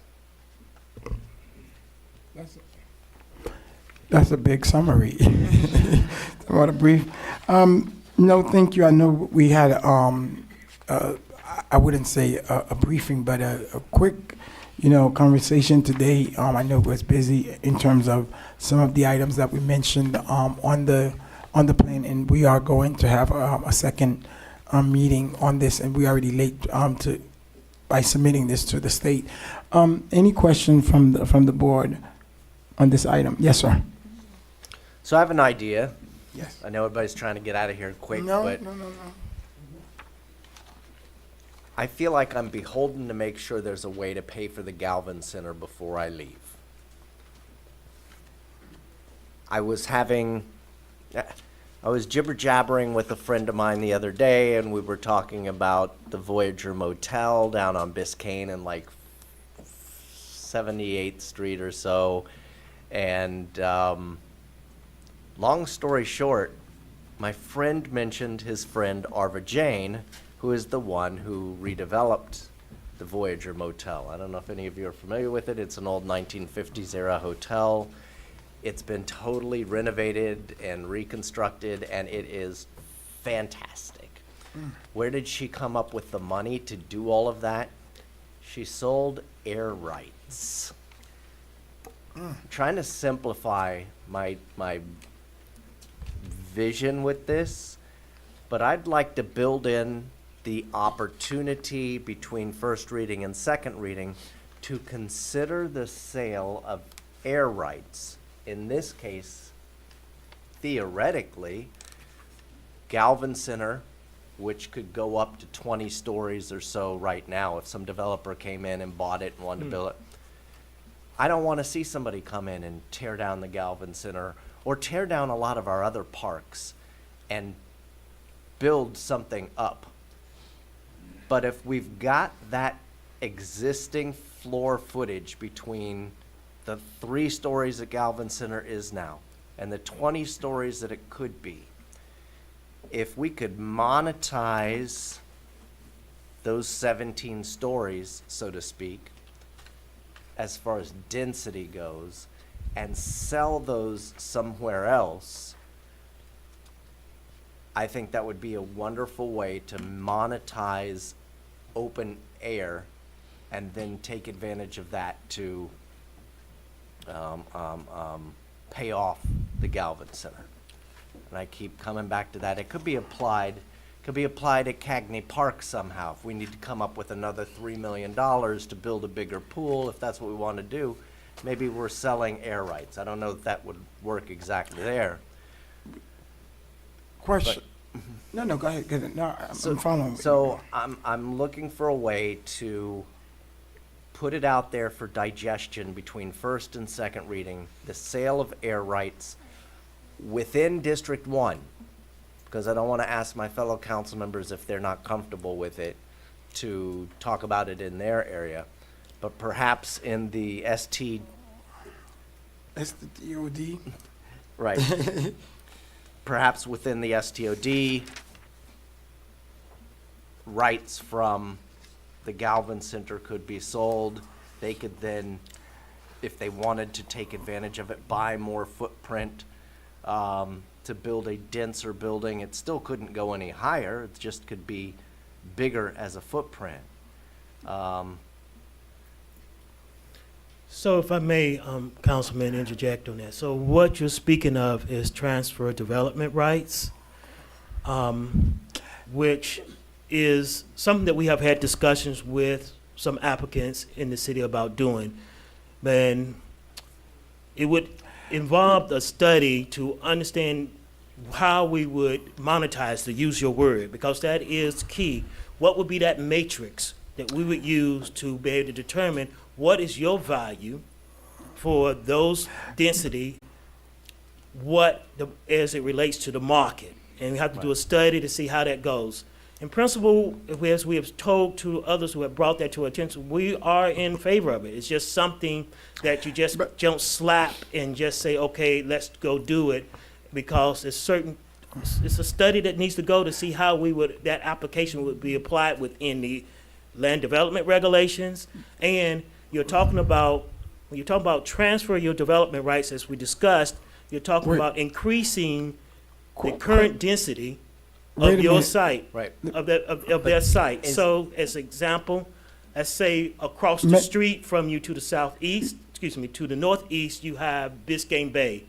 They want to buy your rights to add Mr. more Cook, units. Yes, sir. Let me ask a quick question, and I think I know where Councilman Galvin is going, but is that has to do with the comp plan? Do we need to? I don't think that's. I don't know. I'm asking. Can I? Yeah, go ahead. Because what I'm hearing, two different things going on. Yes. Because what Councilman Galvin yes, asked about was air rights, and what he's the CP&D director is talking about is transfer of rights, which are two different things.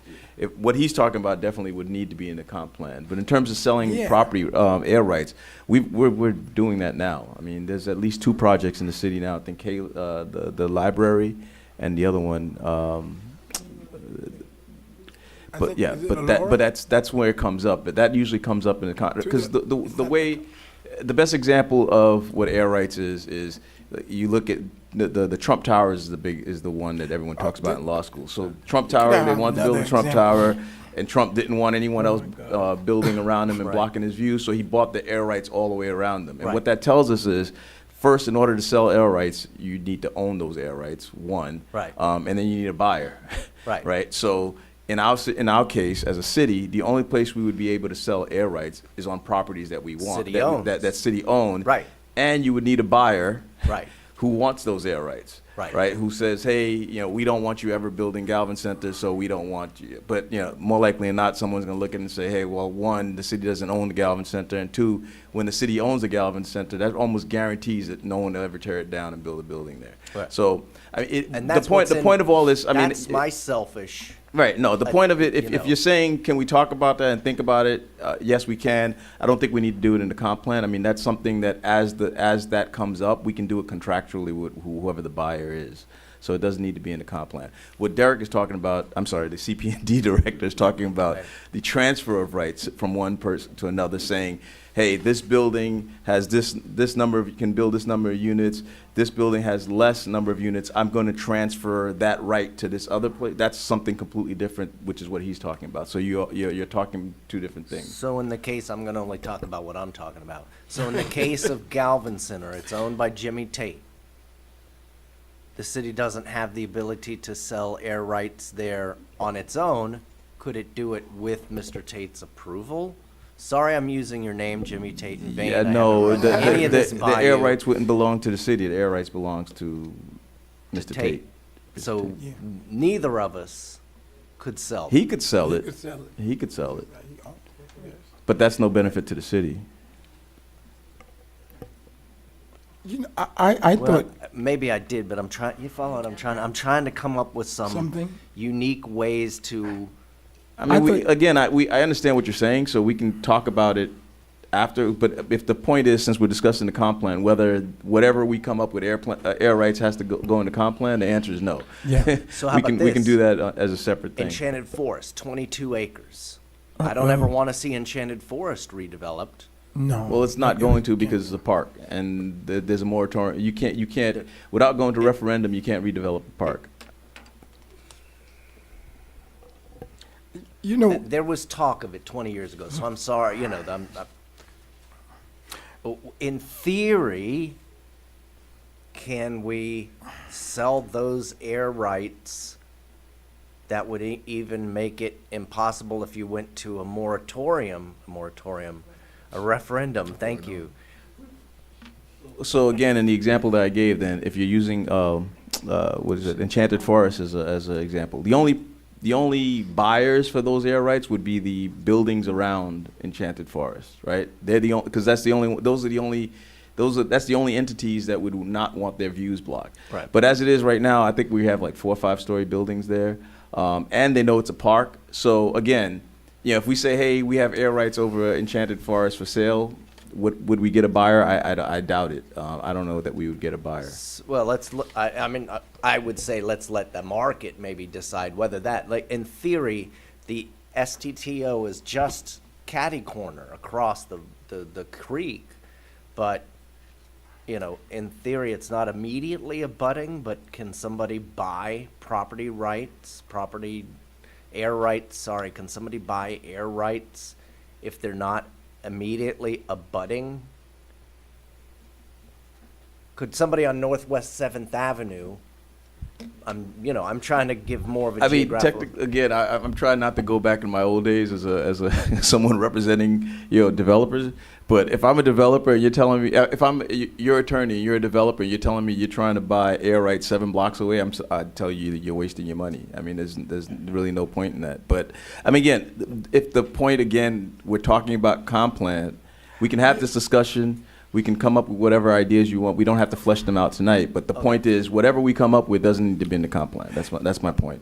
Okay. let me ask you this, Councilman Galvin, because at the beginning, I thought we were going in terms of perhaps increasing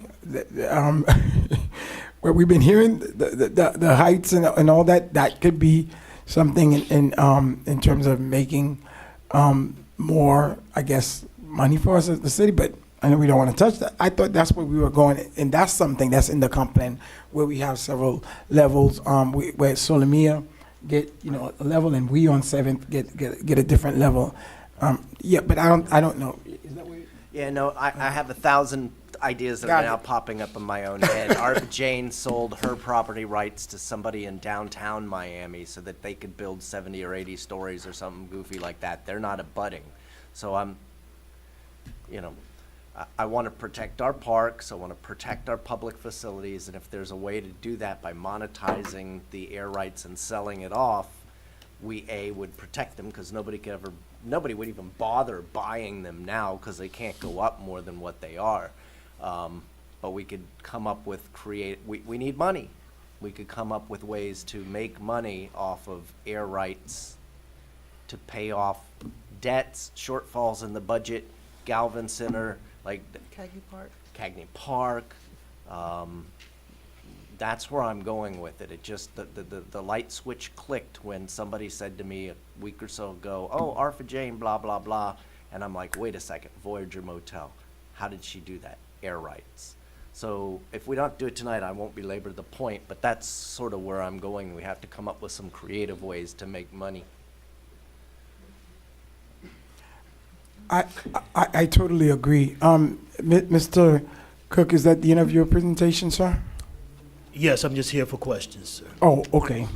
Fellow members, any other questions on the comp plan?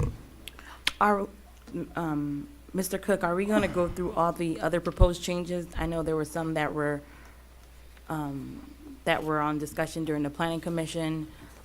Did we ever decide on Emerald Drive? Like, do we take those up individually, or? So those were included in the update that we presented to you tonight. So if you vote on it, it's going to include those changes, such as the Emerald Drive, the new language that was introduced to protect water in the city.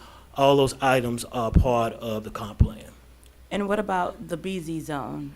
So the BZ zone was a discussion, ma'am, Okay. but was no initiative to adopt that request of adding 450 feet to the BZ zone to similar to what they have in Solomia.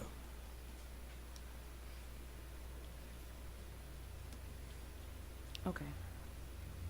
So tonight, this is the deletion of the NRO, the extension of the arts overlay, and Emerald Drive. Oh, no.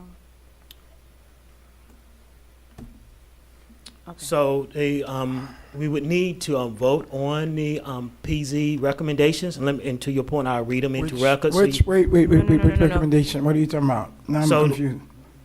No, I'm not asking for it to be included. I just wanted to know, if we vote on this item as is, what is included with all the summary? Like, we know that there were changes made during the planning commission. I don't know if they were adopted in this plan. Their recommendations came forward, yes. Okay. Yes. But, okay. Any other questions from the commission on? Once, Go ahead. once we approve this, this goes straight to the state? Yes, it will. And then there's a process of, how long? Usually about 3 months review. 3 months. We have to, after you approve it, and we'll get our package together to send up to the state.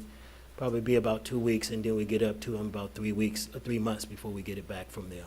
And then whatever, if they have certain conditions that we'll need to address, then we'll bring those forward as part of the modification. If they have nothing but, okay, we can move forward.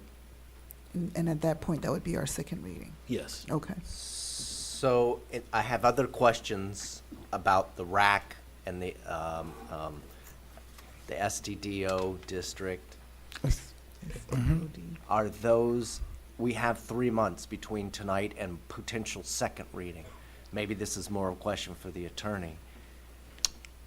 If we want to have further discussions about other things between first and second reading, will that cause us to have another first reading and then go back to the state? If we go, let's say we adopt it as it is and we send it up, and then between then we want to do other things and add it, yes, it's going to start it over again.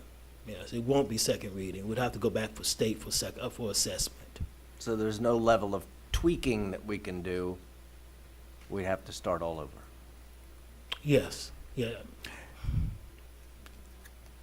I know, Councilman Gavin, I know a lot of the items that was, brought forth, speaking to staff and the consultant early on doing briefings, that a lot of them could be resolved through a separate process, not necessarily through the comp plan.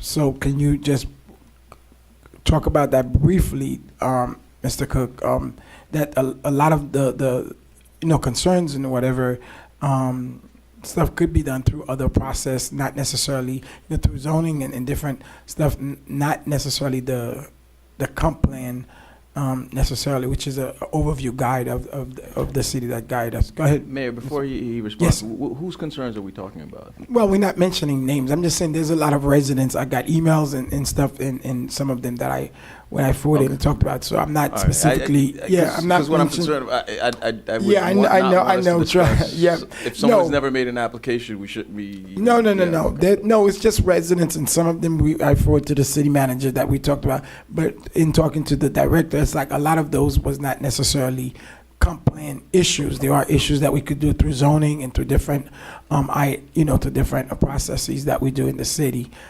So that's why. Is that correct, sir? That is correct. So right now, we have the comp plan to what you said, Mr. Mayor. It is the foundation. Yeah. And then our next step is the land development regulations, where we'll get into the specificity of executing what our comp plan vision is. And we have had, citizens who have brought up things that we have advised them that these elements that you're speaking of, we need to have that discussion when we look at updating our LDRs.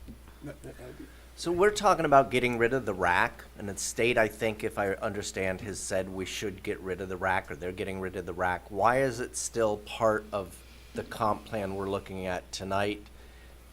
And, if between first and second reading, we're looking to do something with the rack, or is that something that would set this process back? So the RAC was established in March of 2003 through a comprehensive plan update of 06 KA03 that consists approximately of 1,500 acres. In addition, it included the Florida International, Alita Park, Solomia, the SDTOD area, things to that effect. So it's not simply just, so let's say we wanted to eradicate the rack. The rack is a cap.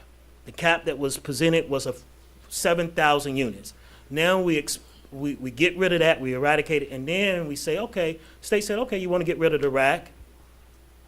What studies are you going to do to be able to justify now you can have pretty much is whatever amount of units that you have per acre in there? Because right now we have on one side is the SDTOD, which gives you 150 units per acre plus the height. So let's look at it. For every acre of land in the SDTOD, we have to do an analysis to say how we're going to support that potential development in traffic, evacuation, infrastructure, if we get rid of the rack. So is the state not saying it wants us to get rid of the rack? No, it's not saying that. Okay. And is the city wanting to do away with the rack? No, but we are in support of modifying the rack to allow for additional density units to be added to that area. Okay. And that still would encompass those studies to be able to do so, which is.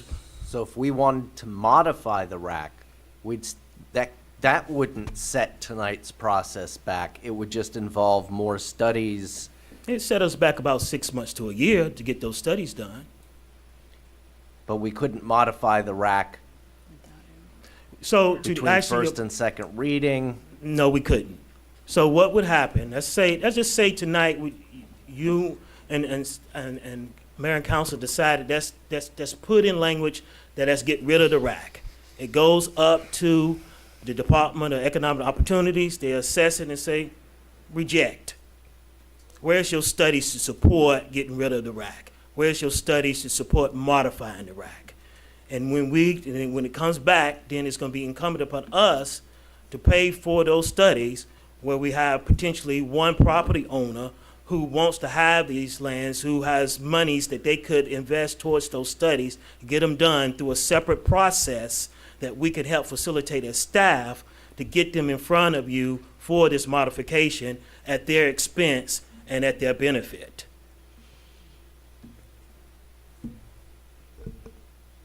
Okay. All right, I think that's all I got, Mr. Mayor, for right now. Thank you, sir. Mr. Mayor, if I may. Yes, please go ahead. As I'm looking at the plan amendments, and I think Sylvia, when she was here, went through most of the amendments that the Planning Commission voted and that we're voting into this plan tonight. If you can just elaborate, or if you can, about the protection of water bodies from development, what was that amendment? Enchanted Lake, or no, Emerald Lake. So what was discussed was the protection of body waters from the development. Members of the public requested that the city strengthen the existing policy to clarify and protect the existing bodies, i.e. lakes and wetlands.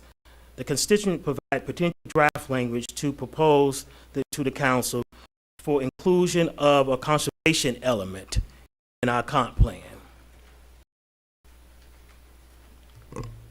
Oh, and this was a citizen that provided that change? And that- Well, it came up, it was specifically speaking in this context with the Emerald Lake area and trying to protect that, so it was brought up, and so the consultant said, well, we can do a conservation element to help strengthen already our language for protecting body of water. You know, it's specific to that is known as water, that is designation for the Emerald Lake. So to do anything to that, it would require a land use amendment, going to the state, going to the county to even change that.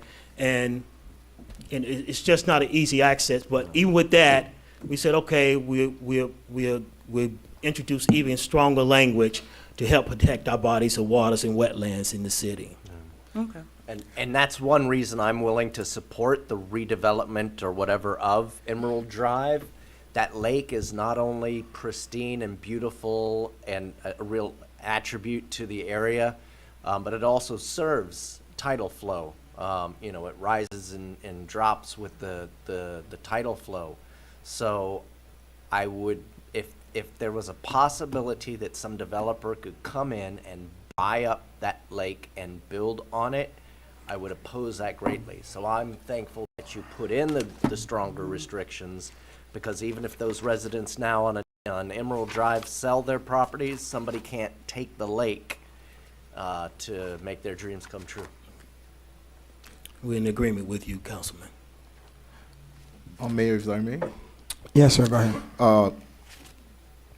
Mr. Cook, I just want to say thank you for answering all those questions. And I have a quick question. Let's say if we voted on the first reading as it is tonight, and before the second reading, so we want to make some adjustments. Is that possible?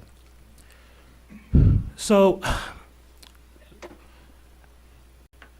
we have to look at when we're talking about modification, what are we talking about as a modification? If we're talking about something that is really going to have to include new language in our land development regulations and our comp plan, it could trigger us having to go back to the DEO for review, the Department of Economic Opportunity, for their review and assessment of that change. Sylvia, are you on the online now? I am. Could you interject for a moment on that? Yes, there can be some types of modifications made to the elements between first and second that may not set the process back. But if the nature of the changes is such that it would require additional studies, that there's no time to do appropriately, then that may be the reason for DO to reject them. So relatively innocuous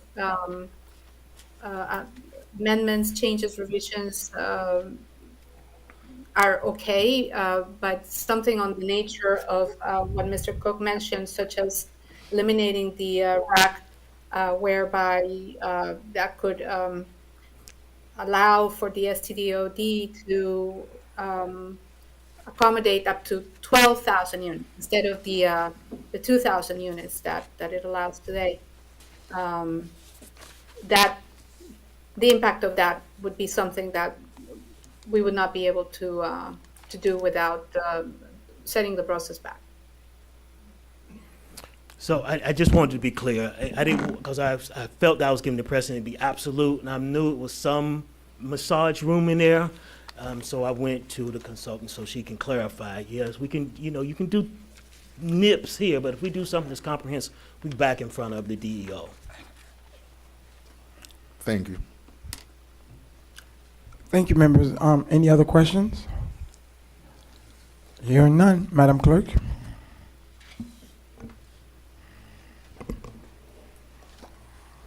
there a motion? Oh, I'm sorry. I thought there was a motion. Move to approve on first Second. reading. Okay. I'm sorry. No worries. To be clear, did I hear Councilman Galvin make the motion and the second was from Vice Mayor Estemayor? That's correct. Perfect. I have a motion made by Councilman Galvin to approve the item at tab E. The motion was seconded by Vice Mayor Estemayor Irvin. Vice Mayor Estemayor Irvin, how do you vote? Yes. Councilman Charles, how do you vote? Yes. Councilwoman Timothy, how do you vote? Yes. Mayor Desomay, how do you vote? Yes. Councilman Galvin, how do you vote? Yes. The motion passes with a 5-0 vote. So now we wait the months. We wait months, a couple months, and then they come back. It's cold. Thank you, Mr. It is cold.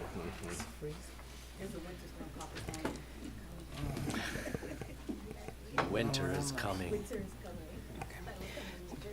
The next is a discussion item, which is the discussion regarding the interim city manager position.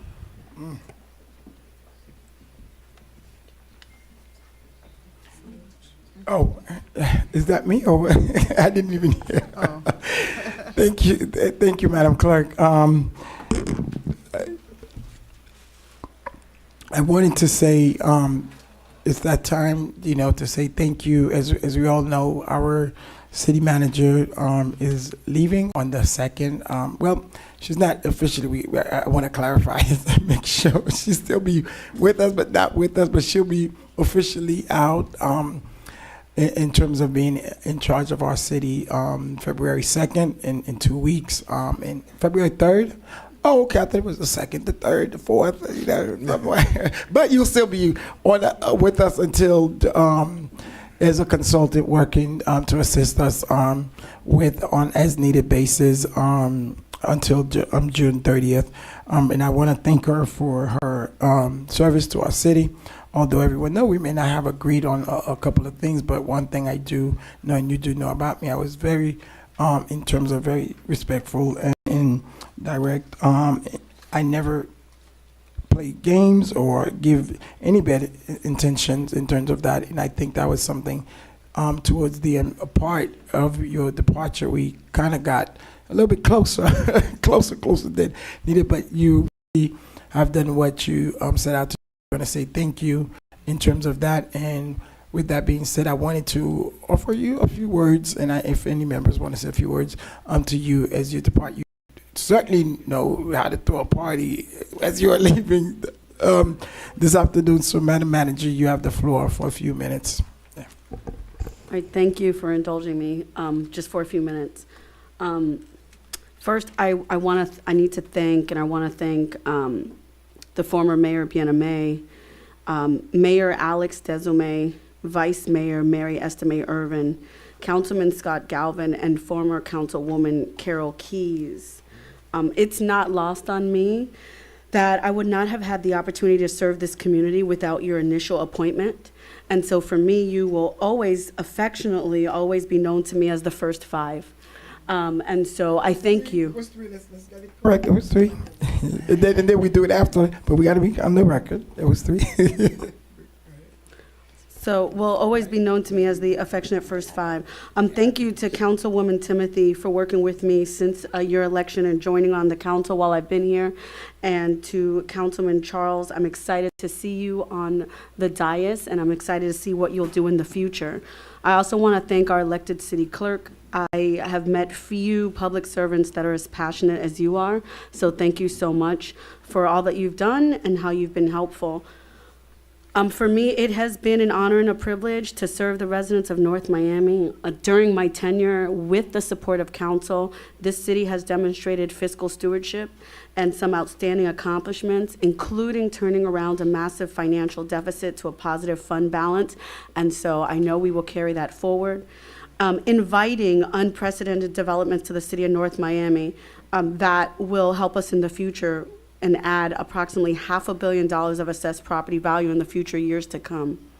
Maintaining the lowest crime rate for the city for 50 years. We've been able to revitalize capital projects by completing designs of projects like Cagney Park, renovating Pioneer Boulevard, installing our EV charging stations, Breeze Sup Tot Lot, getting the design completion there, upgrades to Enchanted Forest, new playgrounds at Alfred Besaid Park, tennis center renovation, and the acquisition and opening of the Scott Galvin Community Center. These were amazing projects that some had stalled in the past, but during this administration, during this time, we were able to start moving them forward. I'm also thankful for being able to have a team that's helped handle the COVID-19 response. We had testing and vaccination on sites quicker than most municipalities. We secured $1.1 million in CARES Act funding to support local businesses and residents, and that's out of 35 other cities. And we also have been able to create so many supportive services for residents and businesses with our $19.1 million of ARPA funding. I truly hope the community will maintain the same positive momentum to move forward. I'm grateful for the opportunity and the trust I was given to serve the city of North Miami. I am most thankful to my team, Anisha Daniel, a fabulous assistant city manager, Yama Payer, the best chief of staff. We know that the police chief is #1 in the country, so I'll continue to say that. But I will say I do not want to underscore that his command staff is also wonderfully amazing. To my directors, I wanted to say everybody's name, but I would miss one and then someone would say something. But let me tell you guys that every day that I come in, the help and the work that you do makes a huge difference. And for that, I am eternally grateful. And like I said, you will always be family to me. To every other hard-working city employee, some I had the privilege to get to know, whether it was just walking through the halls or working on a project. It has been a joy to observe the dedication, share in the camaraderie, and really work together to make North Miami a better community. As everyone knows, I will be available in the transition process, but I will say this: I love North Miami. I am thankful. I know that the man above brought me here and has transitioned me through, and I'm just thankful to all the residents of the city of North Miami. Thank you so much. And this is my last meeting, so thank you very much. Thank you. And the guy across from me, his name is Jeff Cazot. He has a fabulous legal team that has been helpful and that keep us there. But the friendship and the camaraderie that I've had with Jeff has been phenomenal and amazing. So thank you, Jeff. Thank you so much. With that being said, I also, with the continuity of the city, I asked the manager to place this item on the agenda, and I would ask for support as we do a transition of gaining a permanent manager to replace Ms. Terlis in the interim. Just to continue what we do, I would like to, nominate Ms. Anisha Daniels in the interim as our next interim assistant city city manager. I second that. Thank you, Madam Clerk.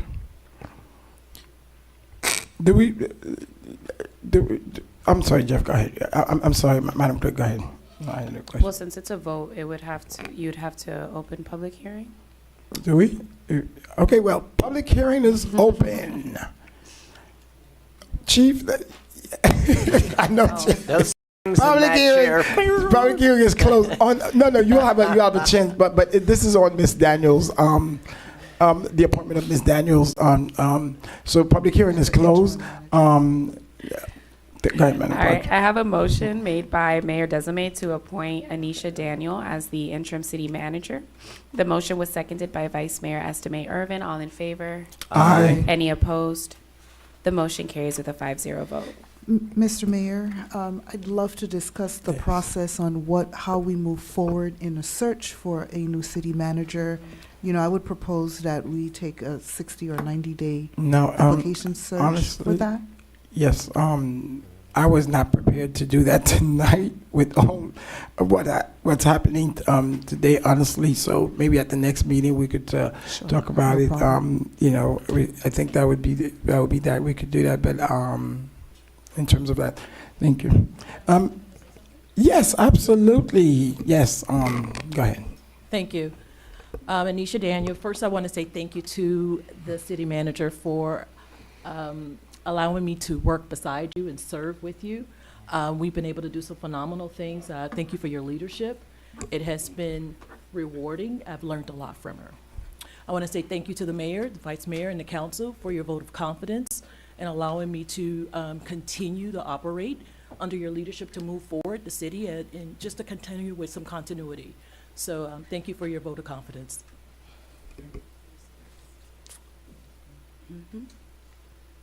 If Yeah. So, yeah, Anisha, you thanked us just now. When that phone rings at 3 a.m. you gotta pick up. But congratulations. And the text is at 5 a.m. Right. And Teresa, you know, you've been outstanding. You've taken every call that I've made to you. You've been helpful along the way, helpful with the community center, helpful with constituent cases, which is where my heart lies.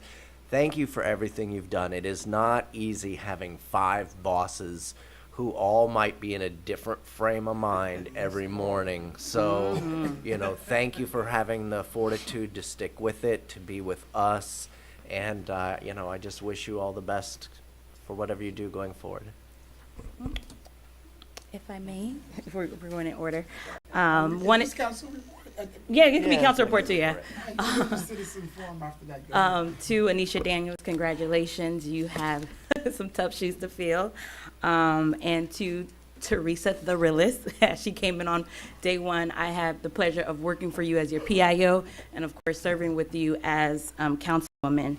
And we know that this journey has been rough, but it has been bittersweet. And I wish you all the success in the world. And I leave you with Jeremiah 29:11 because he knows the plan that he has for you. And I know Mayor mentioned that, you know, just jokingly that, you know, I'm probably the only one up here that hasn't lost a race, but me and you share something very, very personal. We both lost our fathers at a very young age. I did too. Oh, no, Yeah. sorry, I didn't know. But I know, Teresa, you know, your dad would be very proud of you to see that you were able to come back into a community that he knows and you have served with dignity and respect. So to you, thank you. And congratulations on your future endeavor. And we wish you all the best. And you should be smiling right now because your dad is smiling. Madam Irving, Madam City Councilwoman. Manager, Teresa Terelus.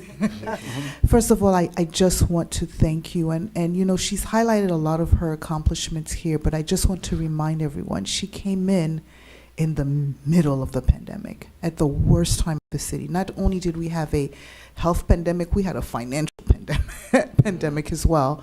And our, you know, at the time, our council's mission was, please balance our books, and you did just that. So I thank you. I thank you for that. I thank you for taking my 4 o'clock in the morning calls and texts. I thank you for telling me no sometimes, you know, but then finding another way to make it work so that it was a better fit for our community and being fiscally and making sure that I meet my fiduciary duty, as you used to always remind me. So I thank you for your friendship that we've developed. I pray that God blesses you, that He gives you wisdom, that He guides you in your path, because I know you'll do well. And North Miami loves you. You're still a North Miami resident, so we expect you to be active. If you need me to appoint you on any boards, let me know. I was going to say there's a council seat coming open in 18 months. She does live in your district, Scott. Well, but no, we love you. Thank you. We're so proud of you, especially for being the first Haitian American elected official. Official, city manager. I know, right? I am trying to get her. No, for being that. So thank you so much. God be with you. Thank you. And now, public hearing. Oh, we're doing this Oh. council report as well? I thought this was council report. Okay, I'm sorry. Oh, if it is, then Let's that's just, what I- well, no, we could do that next. Citizen Forum. I'm sorry. I'm sorry. That four. I know, I'm sorry. Go ahead. Thank you very much, Mr. Mayor. It's like I was like rushing to get into this election so that I could start working with Madam Manager, and that was not God's plan. But I am so happy that we have the last meeting together. At least my first meeting, but your last meeting. At least that is very nice, and it is a moment that I am going to cherish for the rest of my life. I wish you everything that is good, and I know God has a plan, and then you will do good. Thank you very much for your service. And to Madam Interim City Manager, I just want to say congratulations. Before I go, I want to say it is a week, 1 week, and this is my first meeting. And just want to say thank you to Mayor, Vice Mayor, and our council putting me in here to serve the people. And this is the people's administration, and then I am so happy to be part of it. I am ready. And to our District 4 resident, I am here, one phone call away. Thank you, our D4, and definitely we'll get to see each other. And I am so thankful, my dear friend, Chief H. Nice to see you. Thank you very much, and I yield my time. Oh, awesome. Citizen Forum. Kenneth H., 13045 Emerald Drive, North Miami. Madam City Manager, I'm going to miss you. Thank you for the wonderful, wonderful dedication and job you have done. I referred to you one time as the Lady of Fatima, and your budget was only so big, but we miracles out of that budget, and you absolutely accomplished that. You know, you're a very true professional and a good person, and you really led a good team here. You know, when I look back at COVID, and I wanted to compliment, I don't know if I ever brought this up before, but I wanted to compliment the police department and the rest of the city staff. But it was so reassuring in those dark days when I would see the officers coming down my street on horseback. And it just like sent out a signal that, hey, everything's going to be okay. We're here for you. The city's here for you. We're here to protect you, and it's going to be all right. And you know, that is really saying something. It's just that psychological feeling of security that we gleamed. And the other day, I was walking. I happened to see the Mounted Patrol parked over on 123rd Street, and I don't know, I'm sure you all seen it. It had all the American heroes on there, all of these superheroes, Superman and Batman on one of the police cars. And I said, what a great way to reach the young people of our community. What a great outreach that is. And I think that was just so awesome. I really do. I mean, so progressive and so good. And so, you know, I often said we're not an army of occupation, of the people, by the people, for the people. Mr. Galvin, when you talked about air rights, I thought about that, and I think we should bring that up at the Planning Commission. I think it's a great idea. You know, I grew up in New York City, and I can remember the FDR Drive, and there was an apartment building, a big complex over the FDR Drive. That was air rights. When I was up in Chicago, the Stock Exchange, that was air rights. We had Lower Wacker, Upper Wacker, you know, plus we all got wacky after going to Wacker. But anyway, I think we should bring that up at the Planning Commission. I do think it's a good idea. And honestly, thank you for looking out for Emerald Lake. 10 seconds, Chief. Good night, Mr. Mayor. Good night, sir. How Good are night. you? It's like I feel like Johnny Carson. Good Yes. night, all. Good night. Thank you. Good night, Ms. Nelson. Good evening. Hello, good evening, everyone. Teresa Terelis, we will miss you dearly. We spoke a few times, but you are a professional. You are kind, understanding, and all of the above. My name is Jocelyn Nelson, 510 Northwest, 122nd Street, a member of the HOA Alhambra Heights. We welcome Mr. Charles as a councilman for District 4, and we are interested to hear what vision you have for our district, and we look forward to working with you and how we can improve Alhambra Heights and improve our solution and concern and safety of our residents. So I will be glad to give you my phone number in private, and we could contact, I will speak to you. And then put your sneakers on, because we are gonna do a lot of work walking. Thank you all. right. I'm ready. Ciao. Thank you, Mr.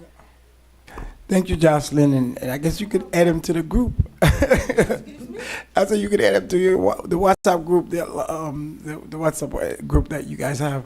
That's a good welcome. Thank you. Reports. We go by Councilwoman Timothy. None. I don't either. Councilwoman.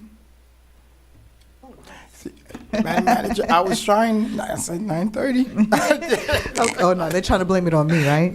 Okay, we're so still good, I I just think. wanted to say Happy New Year from the last meeting. We were so tired, we ended and we were just like adjourned and left. So Happy New Year, everyone.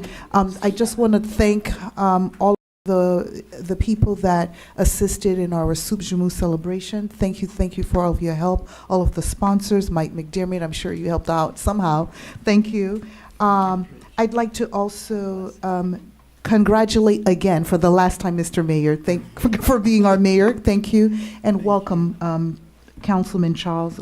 Looking forward to working, all of us working together. So thank you for your leadership. Also, this month is a National Human Trafficking Awareness Month. The International Labor Organization estimates that there are 20.9 million victims of trafficking around the world. Domestically, Florida ranks third in the nation in the numbers of calls that the National Human Trafficking Hotline. Additionally, tomorrow is the National Trafficking Awareness Day. This is probably old notes. To help bring awareness and assure that students are protected, I will host a 4th annual trafficking awareness rally in participation with the State Attorney's Office, Kathy Rundle's office, on January 31st. Due to the nature and the age of the participant, this event will be close to the public. But every year, we make a conscious effort to make sure that our kids are not dragged in or are very much aware of human trafficking so that they have tools to fight. Save the date, February 11, for another Get in Gear ride. And join our Valentine Rendezvous for our seniors, your favorite people, right, Mayor? Members of the community on February 13th. This will be the first this will be our first in-person dance since the pandemic. So come along. Seniors, this is just for you. They are so much fun. They have so much vigor. I mean, if you've never partied with the senior, you should come out on February 3rd and party with, February 13th, excuse me, and party with them. And we will also, the just a general announcement, the Haitian American Elected Official Network will be having their annual conference in New Jersey this weekend, the 27th to the 29th. We are going to have Senator Bob Menendez, Foreign Relations Chair person to be there, and it's going to be a great thing. So if some of you, just to inform you for that. Pretty much, yes. Okay, and that ends my report, and I yield my time. Thank you. Thank you so much, Madam Clerk. Any report? Councilman Charles? No report. No report. Oh, I'm sorry. This is the oh Lord. Well, I guess I'll start off with